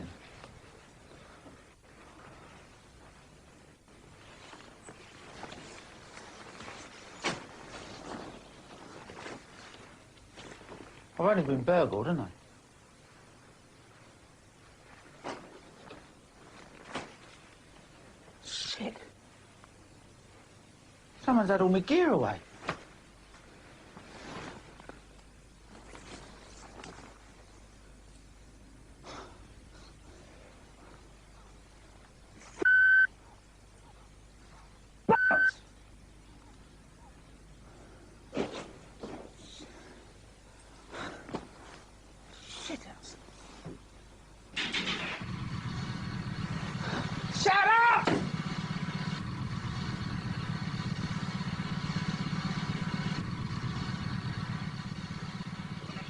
That evening, after a whip round among the crew, we joined Ronnie for a drink in a nearby bar, his face by now visibly deteriorating. You haven't got something called Guinness, have you? Guinness, like a stout, black Guinness. No? I'll have a lager then. Could I have a lager? Thanks. But old habits die hard, and even at play, Ronald Scroat cannot resist the urge to inform. Bloody television's crap here, isn't it? Yeah. What else? Switch it over. Yeah, go on. You just... Oh, look. That's EastEnders. Got EastEnders on here. Where's your mouth? Hang on, no. It's from about 3 years ago, this one. He's not... Dirty Ben, he's not in it. He gets shot. Mike Reed, you know him?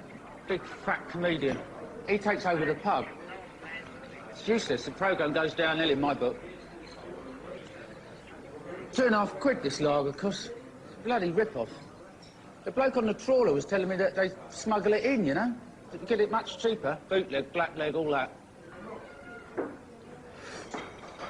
Oh.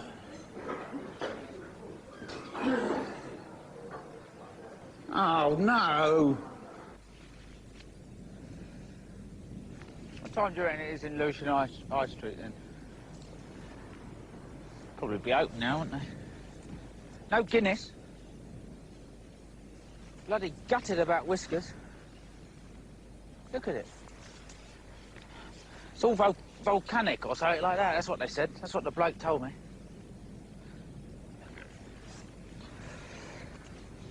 No trees, is there? No grass. Nothing. Bet it's warmer in Bermondsey than it is here, I tell you. No mistake. Ow! Ronnie has received some mail for the first time. It's addressed to R. Scrote, Flat 4B, Clappersticker, Reykjavik. It appears to have been sent by somebody who Ronnie knows, who has just been released from prison, and who is anxious to meet up with Ronald at his earliest convenience. No. Shit. The next day, Ronnie received 5 similar postcards, all from different people, all anxious to renew their acquaintance with him. It was time for us to leave Iceland, and in a surprise turn of events, Ronnie decided to come with us. His attempt to build a new life is over. He had decided that whatever awaits him back home, it is infinitely preferable to misery, isolation, and depression. 6,500 kroner, 1 dog, and 5 days later, Ronald Scrote is returning to face the music. Sorry? Hang on a minute, you've got 4 bottles of gin there. That's as maybe. Look, we've got about 800 fags as well. Steward! Here, quick, look! Look what he's got in that bag.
This is the village of Little Bingmarsh in Dorset, the very heart of Hardy's Wessex.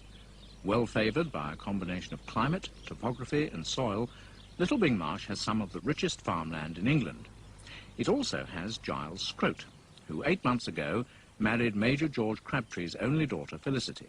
By this union, for the first time, a Scrote had entered one of England's oldest landowning families. Sadly, 10 days after the wedding, Felicity's father died, causing the newlyweds to cut short their honeymoon, return home and take over the running of 600-acre farm, where our look at another of the Scrote sextuplets begins. Yeah. Oh, hang on a minute. Hold on, I'm in the middle of, hang on. Right, sorry about this. You've caught me in the middle of, breakfast. So you've been in touch with all the others? Hang on, whoa. Oh, so you've been in touch with all the others? This, it says, 500, yeah, that's all right. That's great, no.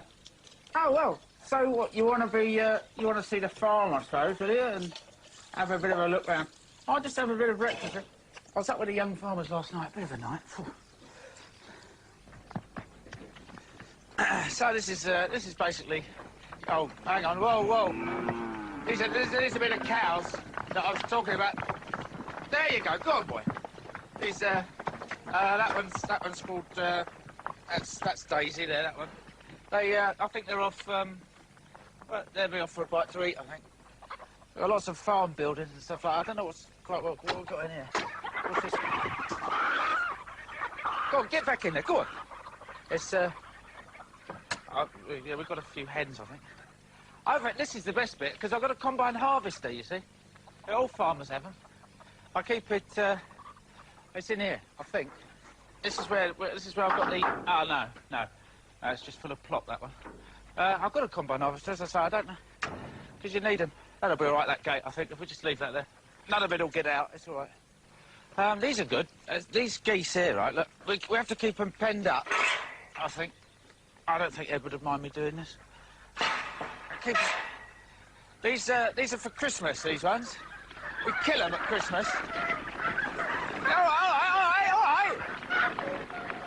This is, we've got a field here with, well, it's got grass in it, really, isn't it? I'm not quite sure. Well, this is good. You see, around the farm we got the electric fence. It's here to, they'll be keeping the grass in, I suppose. I don't know, has he got it switched on or not? Ow, shit, yes, he has. Anyway, things to do. With no farming background himself, Giles sensibly employed a farm manager to help him through the early days. Since then, Giles has taken on more of the day-to-day running of the farm, more especially since the farm manager ran off with Giles's wife 3 months before this film was made. This is the nerve centre here, the computer. Yeah, see, look, it's got all of them here. Look, the bank, all the money coming and going. Livestock there, crop rotation, what I'm doing, feed, everything. The VAT, tax, it's all. It's replaced, like, ledger books. You used to have ledger books full of all this. And it's all on one thing. Look, if I wanna find out how much milk I've got, right? I go to milk, hang on. Milk, wool, and then press enter. No, I press enter.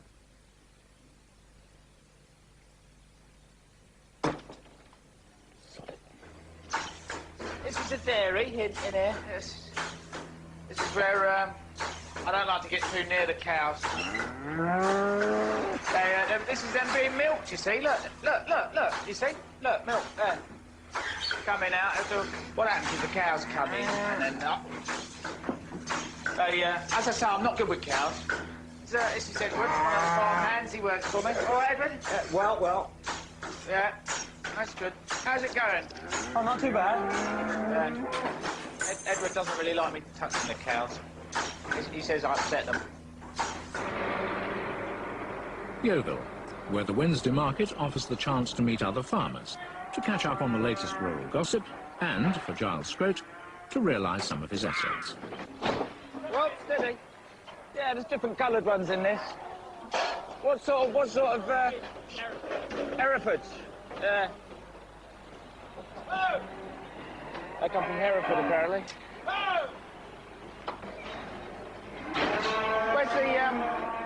Where's the Danish? No, the Belgian Blues.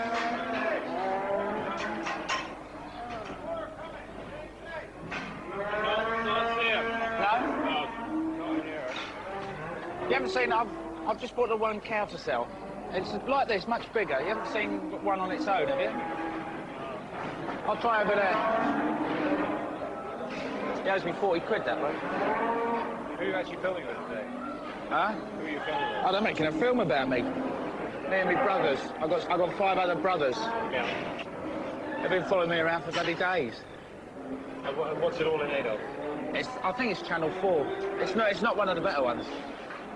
At 380, 18, 18, 18, 18, 383, and they've seen it, 23, 22, 22, 22, 22, 22, right again, sir, 5, 28, 28, band 8, 3, 2, 8, 2, 8. Coming again, yes, to know it, 3, 30, 30, 30, band 2, 32, 32, 32. At 3, 32, 32, 32, 32, 5, 35, 35, 35, 8, 38, 30, 43, 43, 40 band. At 3, 43, 43, 40 band, 40 band, coming again, yes, to know, at 3, 43, 40, down away, 340.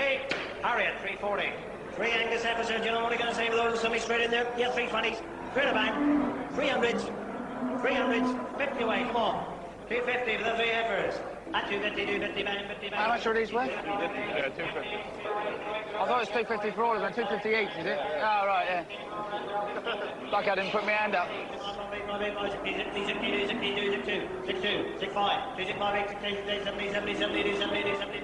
I can't afford any of these ones. I can't even understand what he's saying. I'm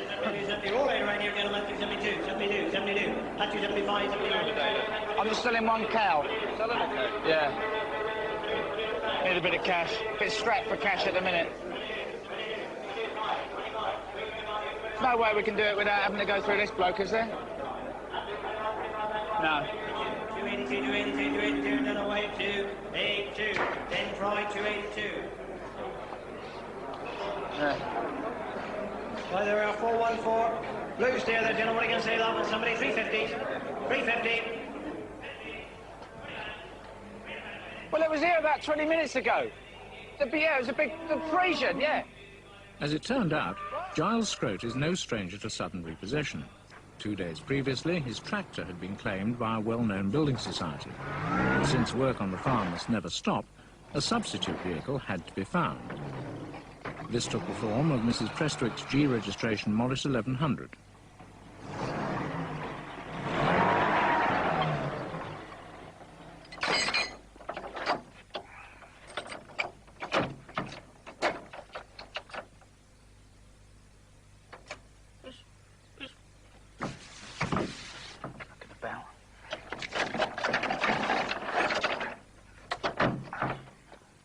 It's an unorthodox approach, to be sure, but Giles is a great believer in organic methods, and nothing must hold up the business of returning nature's bounty to its source.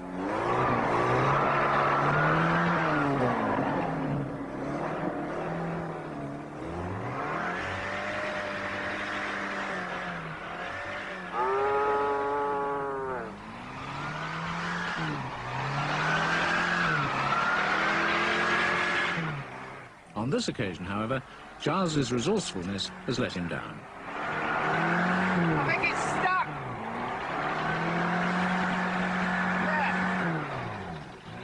I'll tell you what, I didn't realise it was quite so boggy around here. It's very truly stuck.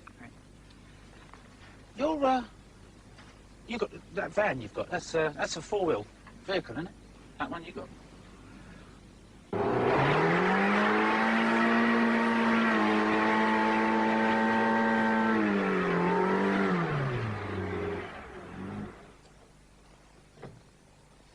Got electric windows in. 800-acre farm was once the biggest single holding in the district.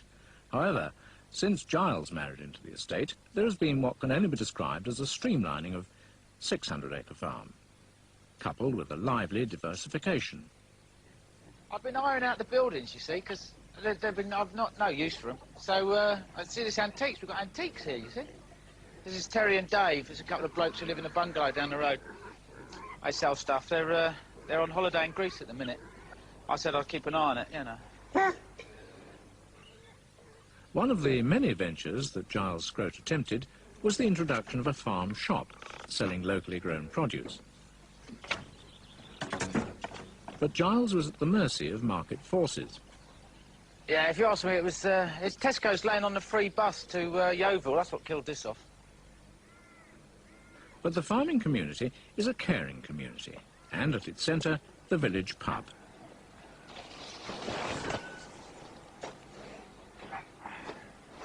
Here, for the price of a few rounds, Giles can buy the solution to at least one of his problems. Right, I've got it, mate. Yeah, gears and then starters. This is start, yeah? All right, thanks.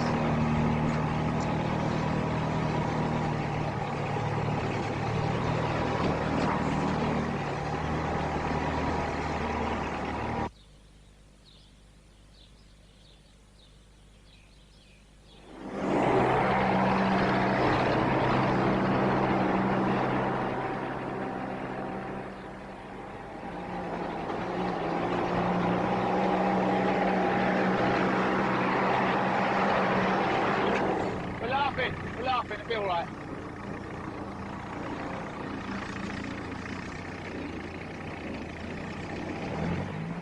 The modern farmer, then, has to be a master of all trades. Factory manager, administrator, mechanic, and, when the need arises, an adept politician.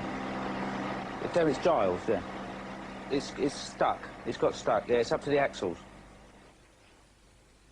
Yeah, oh yeah. You haven't got anything bigger, have you? Something?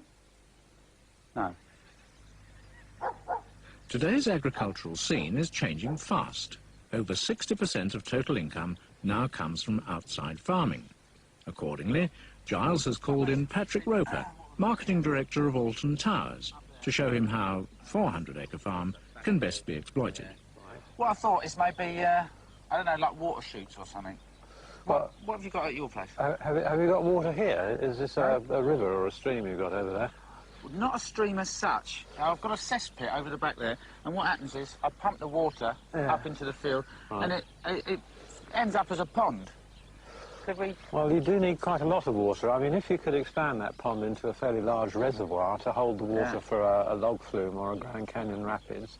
I mean, log flume, that sounds you good. need several million gallons an hour going through, you see. And if you'd need to pump it up to the top of the hill, probably, really. Well, how much will that cost you to get it out there? Well, yeah, I mean, you could install a fairly inexpensive pumping system for probably about £750,000, something of that sort, I should think. But, you know, that's just aside from the ride itself. Notice the church over the back there. Yeah. I thought we could make that into a cafe.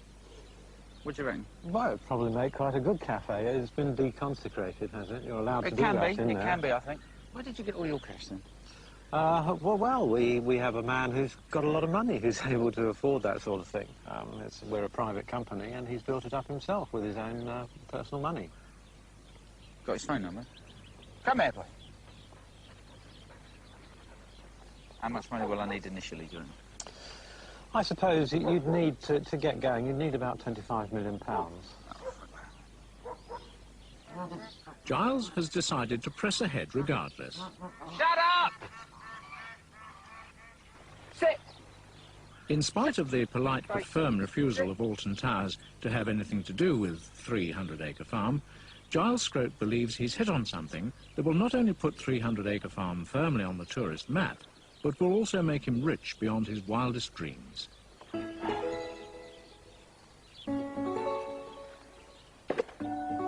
Morning.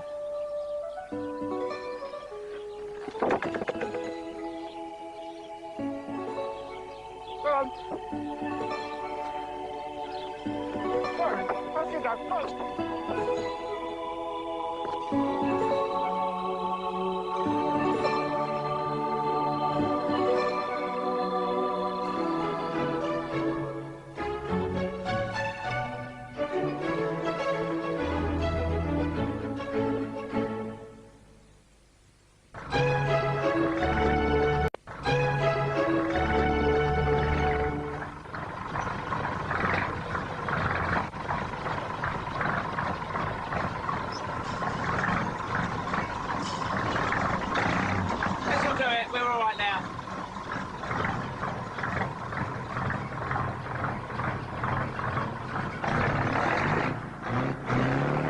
Giles Scrope believes his troubles will soon be over. But even as he deals with one problem, another one appears. This takes the shape of a visit from his former wife, Mrs. Felicity Scrope.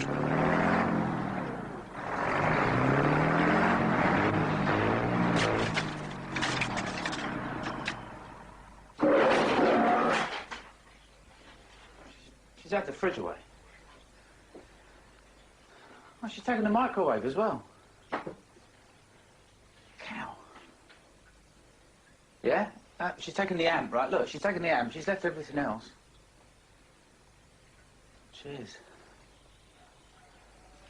Why didn't you bloody tell me? You saw the van. Now stop. Can we stop this now?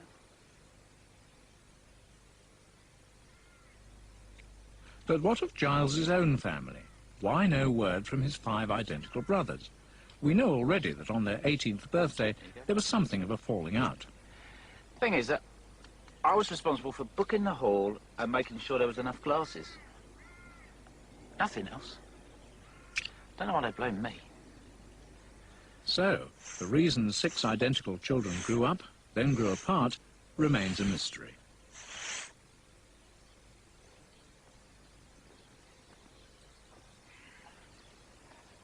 State of the art, this one. See, from here, you get an idea. Look, right up there. You see that's half the seat, right? Over there. Over there. No, it's all right. Over there is. So you can't see it. It's over the back. Is where the Thames starts. Okay, you know. That's not bad. And oh, the cows have finished. That's good. See that cow hanging back there at the end there? I clipped that one the other day. I think it'll be all right, though. Big old bugger, that one. What I'm doing here is, because of the potatoes and the crows and all that, I bought this state-of-the-art scarecrow.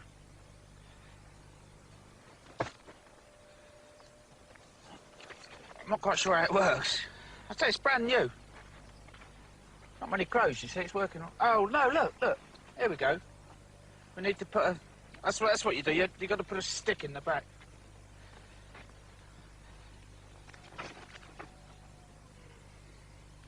It'll be fine when I get a stick, I'm sure.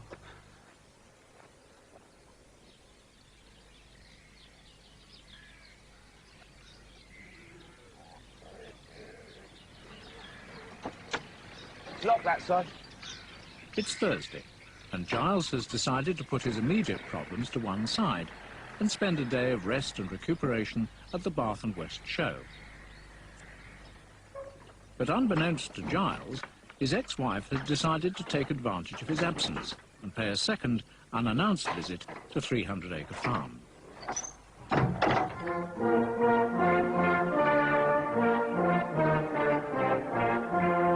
This is my patch, really. This is my territory, my ground. All the farmers, we all get together, you know. All right? Yeah, I know a lot of people here. Oh, how you going? Oh, no, I don't know him, no.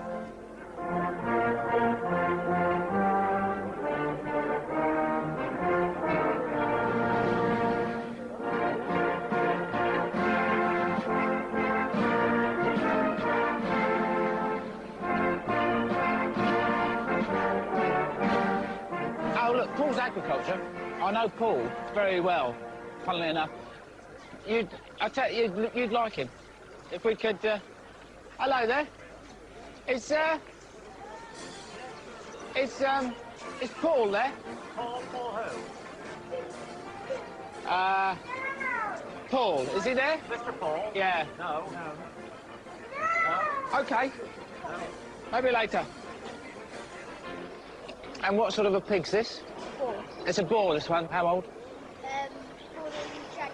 Yeah, it's about January this one was born. And how much did it cost? 150, 200. Yeah, it's about 150, 200 pounds, this one.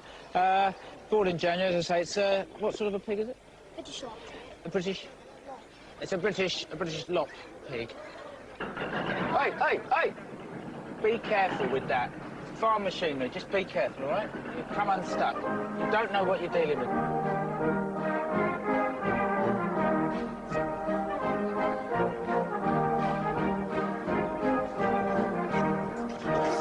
$17, that'll do me. That sounds good to me, great. I love the last issue.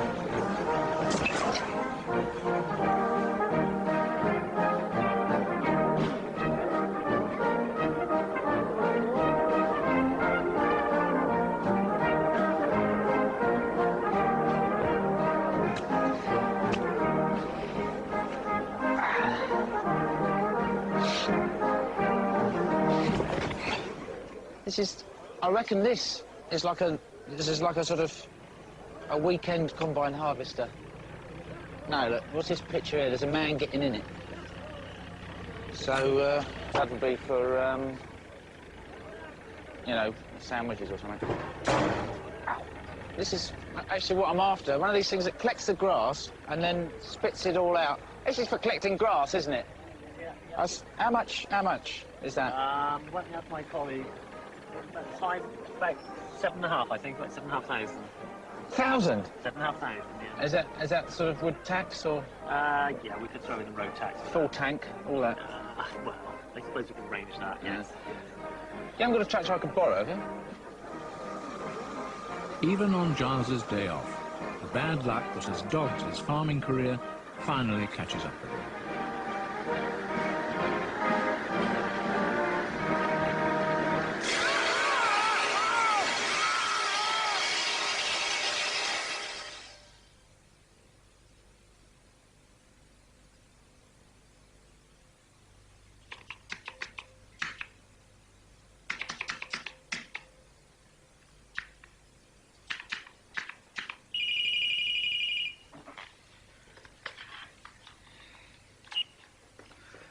Hello? Giles? No, he's not here. No. The tow truck, yeah. Yeah, I know, yeah. He's not, no, he's about 2 weeks, I think, he's away for. Yeah. Yeah, all right, I'll tell him, yeah. Yeah, and if he doesn't, then, yeah, all right.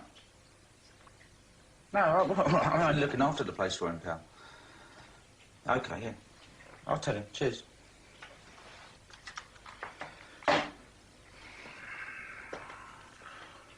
Despite his many worries, including the neighbour now suing Butterfly Valley for the loss of his cabbage crop, Giles Scroat still looks to the future. What I thought I'd do is I'd pare it all down, get it more streamlined, you know. So I've laid the farmhands off, and in the light of what's been happening and all that, I thought it's probably best. A lot of the buildings, what I've done with these buildings out here is...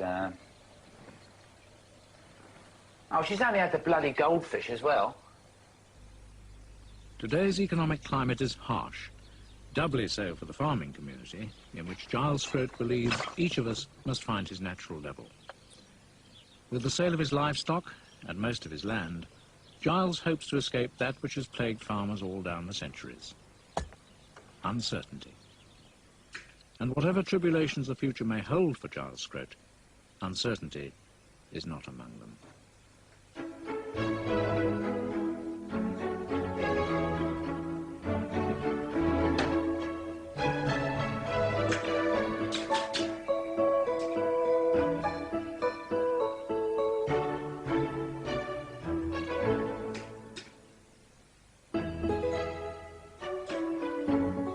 Next Thursday, it's the turn of the last and most promising of the Scroat sextuplets, Tarquin Scroat, at 11:45.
Take him back a bit. I'll help. Let's put it there. We can get a bit of... We just need to try and get it onto the sun there. That's lovely. Got the TCP, I think. That'll help the swelling go down. As I say, 6 lives, 6 brothers, 1 birthday. So far, in our look at the Scroat sextuplets, 5 of the brothers have welcomed the camera into their working lives and have helped us understand how social pressure works on 6 people with identical origins. But what of the 6th? What of the brother that had shown the most promise? What of Tarquin Shirley Stanstead Scroat, who almost completely eluded our efforts to track him down? Almost, but not quite. Tarquin? Yeah, I remember him, yeah. Always had his nose in a book. He became an actor, I think. I got a card from him 2 or 3 years ago. No, I didn't, no. Tarquin, he went on to be an MP. So, I mean, if you phone the Houses of Parliament, I think you'll probably get in touch with him there. Yes.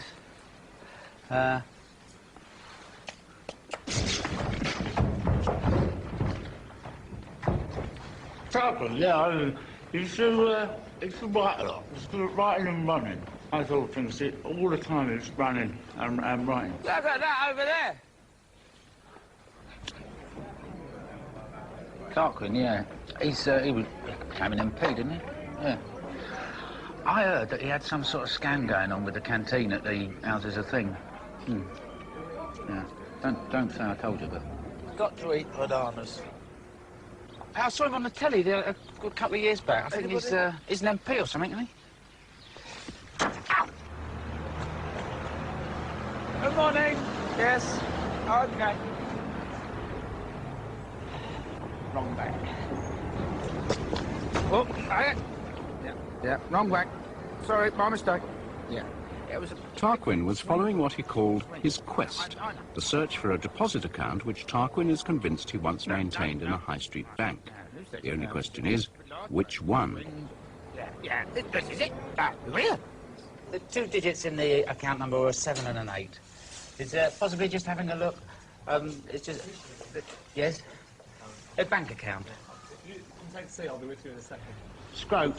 There was 7 and an 8 in the account number.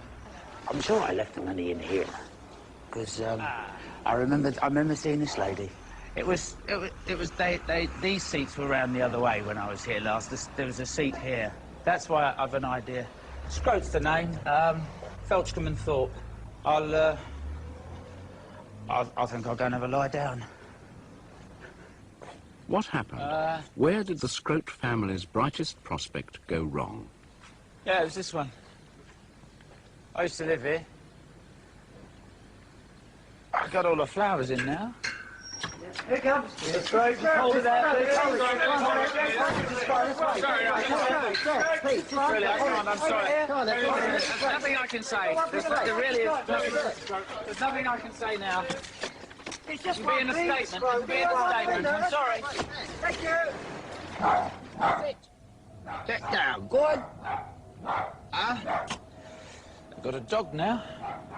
They've changed the carpet. Don't like the carpet. Dustman's bin. I wonder if the Colonel's in. In 1979, Tarquin Shirley Stanstead Scrote graduated in philosophy, politics and economics from Oxford University. And as editor of the university literary magazine, his creative talents went from strength to strength. You haven't got the price of a cup of tea, have you? You haven't got the price of a cup of tea, have you? No. Vote Conservative. Reginald Derrick. It came as no surprise to his family and friends when Tarquin, with consummate ease, turned his hand to politics. In his first attempt at winning a seat in Parliament, he was returned as member for Felchcombe and Thorpe with a surprise landslide majority. I therefore declare that Tarquin Shirley Stanstead Scrote has been duly elected to serve as Member of Parliament for the said constituency. Good to say a few words.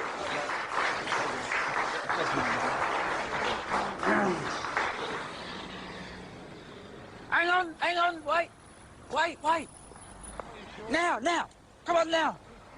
His genius, it seemed, knew no bounds. Known for his brilliant discourse and tenacity, he also found time to write a 650-page novel. Although critically acclaimed, Tarquin's book was not an instant success with the public. But although Tarquin took this in his stride, he was unable to calculate the impact of what was about to happen. All right. 4 members of Parliament were implicated in the affair, but Tarquin Scrote, as the Member of Parliament last in, found himself in the unenviable position of being first out. Tarquin Shirley Stanstead Scrote was the scapegoat. He was forced to resign his seat, but Tarquin, well known for his resilience, took the unusual step of suing the government for loss of earnings and defamation of character. It was clear from the outset that Tarquin's case was hopeless, but as a matter of principle, he insisted on seeing it through to the bitter end. Sorry, Mr. Scrote, you can't make any comment on that. Are you upset about the way the government's presenting its case, Mr. Scrote? 6, please, Mr. Scrote. Would you make a rather statement? Mr. Scrote. After 6 appeals, the loss of his house, the liquidation of TSS Scrote Paper Shredding plc, and the sale of the copyright in his novel to the highest bidder, a well-known show business personality, Tarquin Shirley Stanstead Scrote disappeared.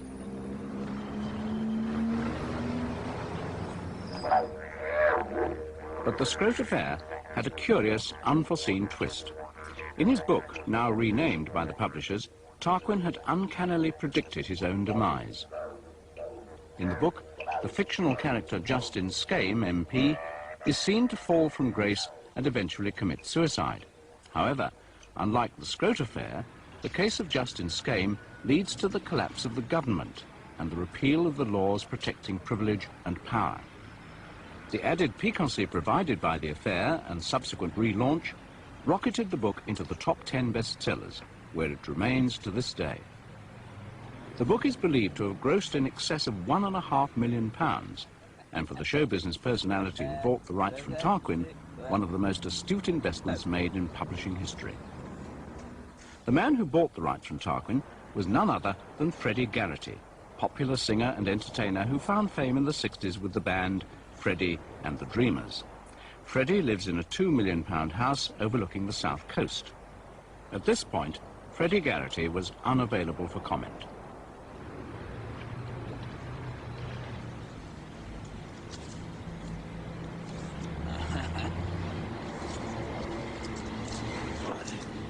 It's Wednesday, 10:30 a.m. We found Tarquin down on the embankment. Tarquin is convinced that as soon as he has completed the sequel to A Future Amongst Men, his problems will be over. He informed us that he is 3/4 of the way through the book, but we were only able to find 16 pages bearing anything remotely legible. He told us he has hidden the rest of the manuscript somewhere in Hyde Park for fear of it being stolen. We asked Tarquin if he had any idea how much the sale of his copyright had cost him. He didn't. We then informed him of the estimated income the book had generated. You bastard! Ah! Bastard!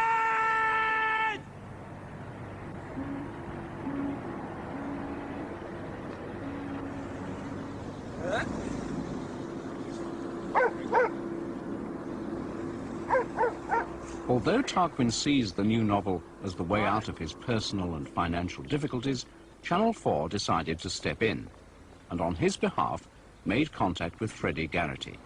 A letter was sent explaining Tarquin's predicament. Channel 4 and Tarquin eagerly awaited the reply. The London Underground plays a large part in Tarquin's life, offering shelter, warmth, and a ready supply of constituents from whom to beg. Not only that, but Tarquin has learned over the years that there's more chance of a peaceful night's sleep in the relative calm of the suburbs. So when the last train leaves, so does Tarquin, in search of quiet and relative safety, if only for tonight.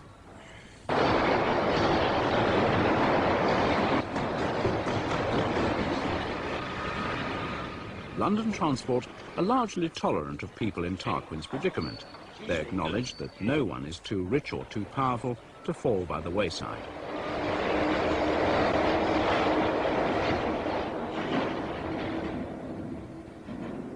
Of course, it used to be Daimlers. You weren't allowed to go on the underground. Too dangerous. Quite like it.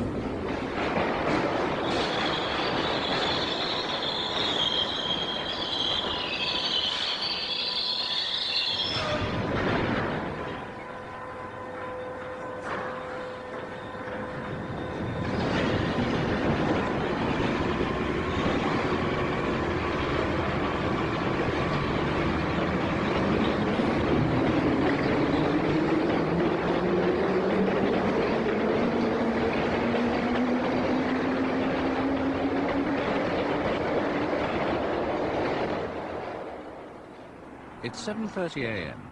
Another day breaks in the peaceful suburbs of London.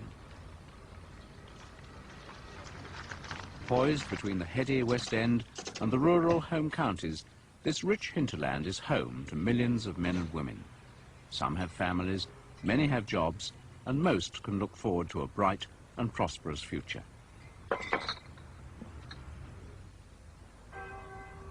But the suburbs also provide the perfect cover for people like Tarquin to go to ground. Somewhere in this quiet backwater, the ex-member for Felchcombe and Thorpe has found a bed for the night. With numerous open spaces, garages and back alleys, this is one place where Tarquin can sleep unmolested.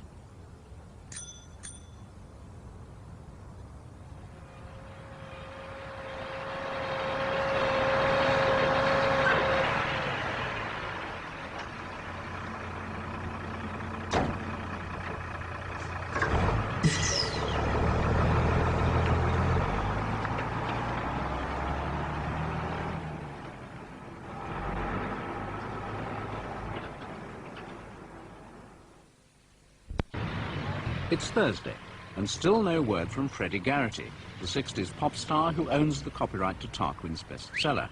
While awaiting a reply, Tarquin took us on a guided tour of the scenes of his former glories. Glories which, if Freddie Garrity so decided, could one day return to Tarquin's grasp. Yes. Tuesdays and Thursdays we used to come here. Tea and sandwiches. They got the dining rooms made out like, it looks just like the, where was that place? Versailles. Something like that. It was lovely dining room. We'll go and have a look where I used to sleep. I used to... Huh? Huh? I was... Just a cup of tea. Just a... Do you remember me, Tarquin Scroat? On your bike, come on. Felchcombe and Thorpe. On your bike. MP. Used to... A couple of years ago. Used to be here. Just a cup of tea. I'm just showing these people where I used to drink. No? Well, that's George on the door there. He doesn't remember me. I didn't have a beard a couple of years ago. I think that's what's thrown him. Bless him. He's got a wife and 2 children. He doesn't remember me. Oh, I see old Bernie's got his car clamped again. What an old sausage. He would always park it here. I say, Bernard's got his car clamped again. What a fool. I used to come here a lot. This is the Caprice. Hello! Scrope's the name. You remember me? No. I wanted the table by the corner. That's what I used to... You remember? No. It was the Bang Bang Chicken, wasn't it? Yes, no, I'm No? terribly sorry. I think it's best if you If Jeffrey's in, he'll vouch for me. Yes, no, I'm terribly sorry. If you You probably remember me without the beard. No. No.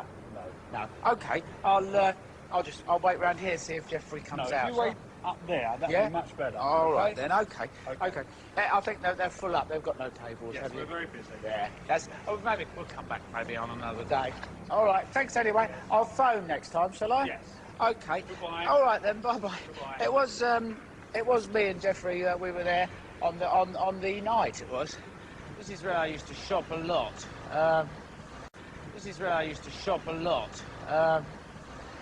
This is Old Turnbull's, yes. Turney's we used to call it. Cecil and I used to always come here. We'd pick the fabric and we'd sit for hours at the back with Rodney while he actually hand-sewed our shirts. Do you sell beard combs? Beard combs? Yes. 140. Well, you don't have one for about 8 or 9 pence. Not at the moment. Oh, this takes me back. Yes, this is the approaching shower. It's a lovely picture. Ever thought about having the frame go across there? Because don't you feel that's all wasted, that bit? Yeah, it's supposed to be an approaching shower. Not approaching cows. The small ones, presumably they'll be cheaper, won't they? Not necessarily, No. this one is. Let's have a look. 4,800. Where's the best place would you think, to hang one of those? In a bank, probably, eh? You don't lease them or loan them out, do you? No. Not a borrow. As I say, it's the small pictures are the ones, because I'm a bit mobile these days. Do you sell the little hooks for hanging them as well? No. I'd have to go to a different shop. Hello, there's some money in there. So near yet so far. I just dropped 2p in there. That's annoying. I need a stick or something to get that out. I'll bring it back. Yeah. Oh, lovely. Cheers, pal. Thanks a lot. It's I only need another 28 pence, and then I'm down to Fortnum's. You're down to Fortnum's, are you? Yeah, I'm nearly there now. I say I only need another 20 pence, and I'm down to Fortnum's. Every Thursday, me and Binky, we pop down here for our weekly crabbing aspic. Might be changed circumstances now, but you can always find enough money for a crabbing aspic. That's what I say. And the thing is, it's nutritional. Bananas are all very well, but can't beat a bit of crabbing aspic. And once you've finished it, it makes an attractive ashtray. Good morning.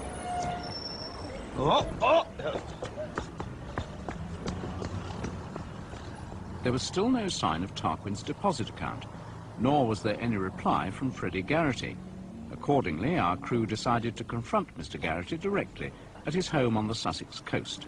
After we explained Tarquin's predicament in some detail, he agreed to speak to us. Yes, I did help Tarquin out of a difficult situation. I was under the impression I was helping him. But you bought the copyright of his book, which then went on to take £1.5 million. I took a gamble, and the gamble paid off. I'm sorry to hear him now on his uppers. I'll do what I can to help.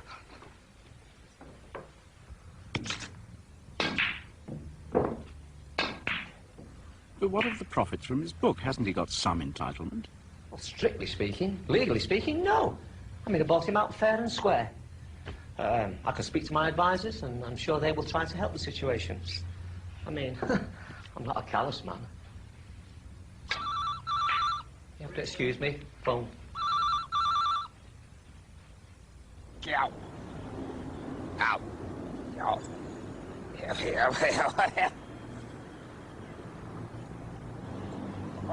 Shortly after this interview, a letter arrived for Tarquin Scrote. Oh, Mr. Garrity. It's written to me.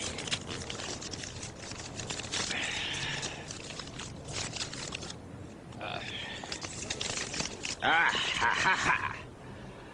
Tarquin Scrote.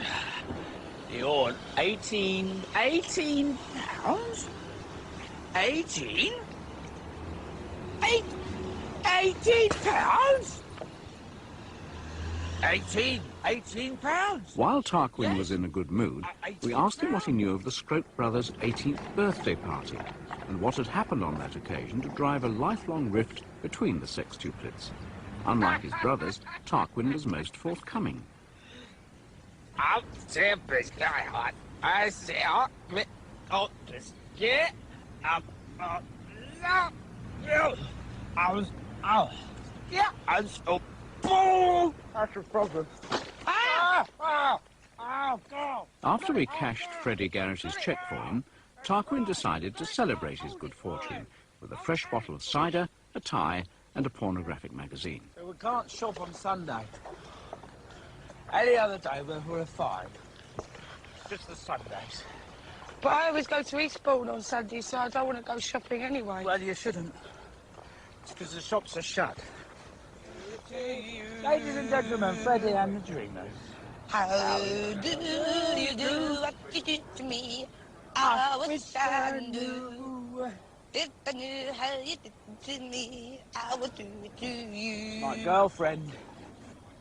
Go on, girl, go on. How do you do what you do to What's me? that? He sang another one. No. Knew. He sang another one. If I knew how you did it to me. What's the other one he sang? He sang. You were made. That's the one, yes. Everybody tells me so. Like the birds, the bees, the moon, the sky. Everybody tells me so. You were made for me. Everybody tells me so. Yes, they do. You were made for me. Like the Didn't he birds, sing that the bees. Tears for Souvenirs as well? No, he didn't. He didn't. Oh, piss off! Piss off! Piss off! Piss! Piss! Calm down, Piss calm down. Steady. Piss off! Steady yourself. Piss off! Come on. Piss off! Piss off! Piss off! Bastard! Calm down. Calm Piss down. off! We'll have a drink. Piss off! Oh. Piss off! Bastard! Bastard! What we were witnessing was typical of Tarquin's condition, the violent mood swings and memory loss that are symptomatic of delirium tremens.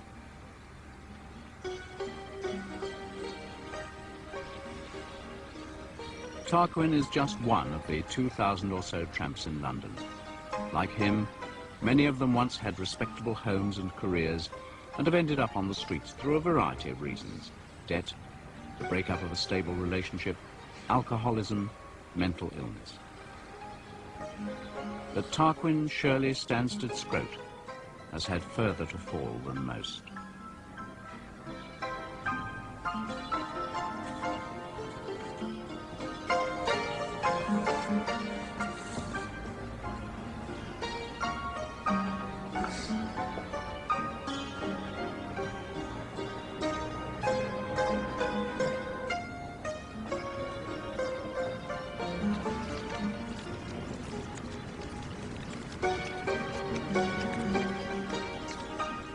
The embankment, early morning.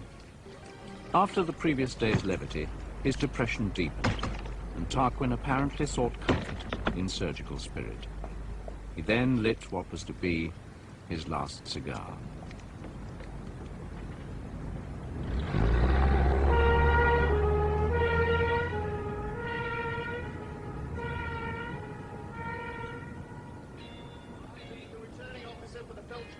Constituency hereby declare that the total number of votes cast for each candidate at the election was as follows. Frederick Arthur Cooper, 1,260. Heather Clough, 307. Reginald Derrick Smith, 12,472. Tarquin Shirley Stanstead Scroat, 14,893. I therefore declare that Tarquin Shirley Stanstead Scroat has been duly elected to serve as Member of Parliament for the said constituency.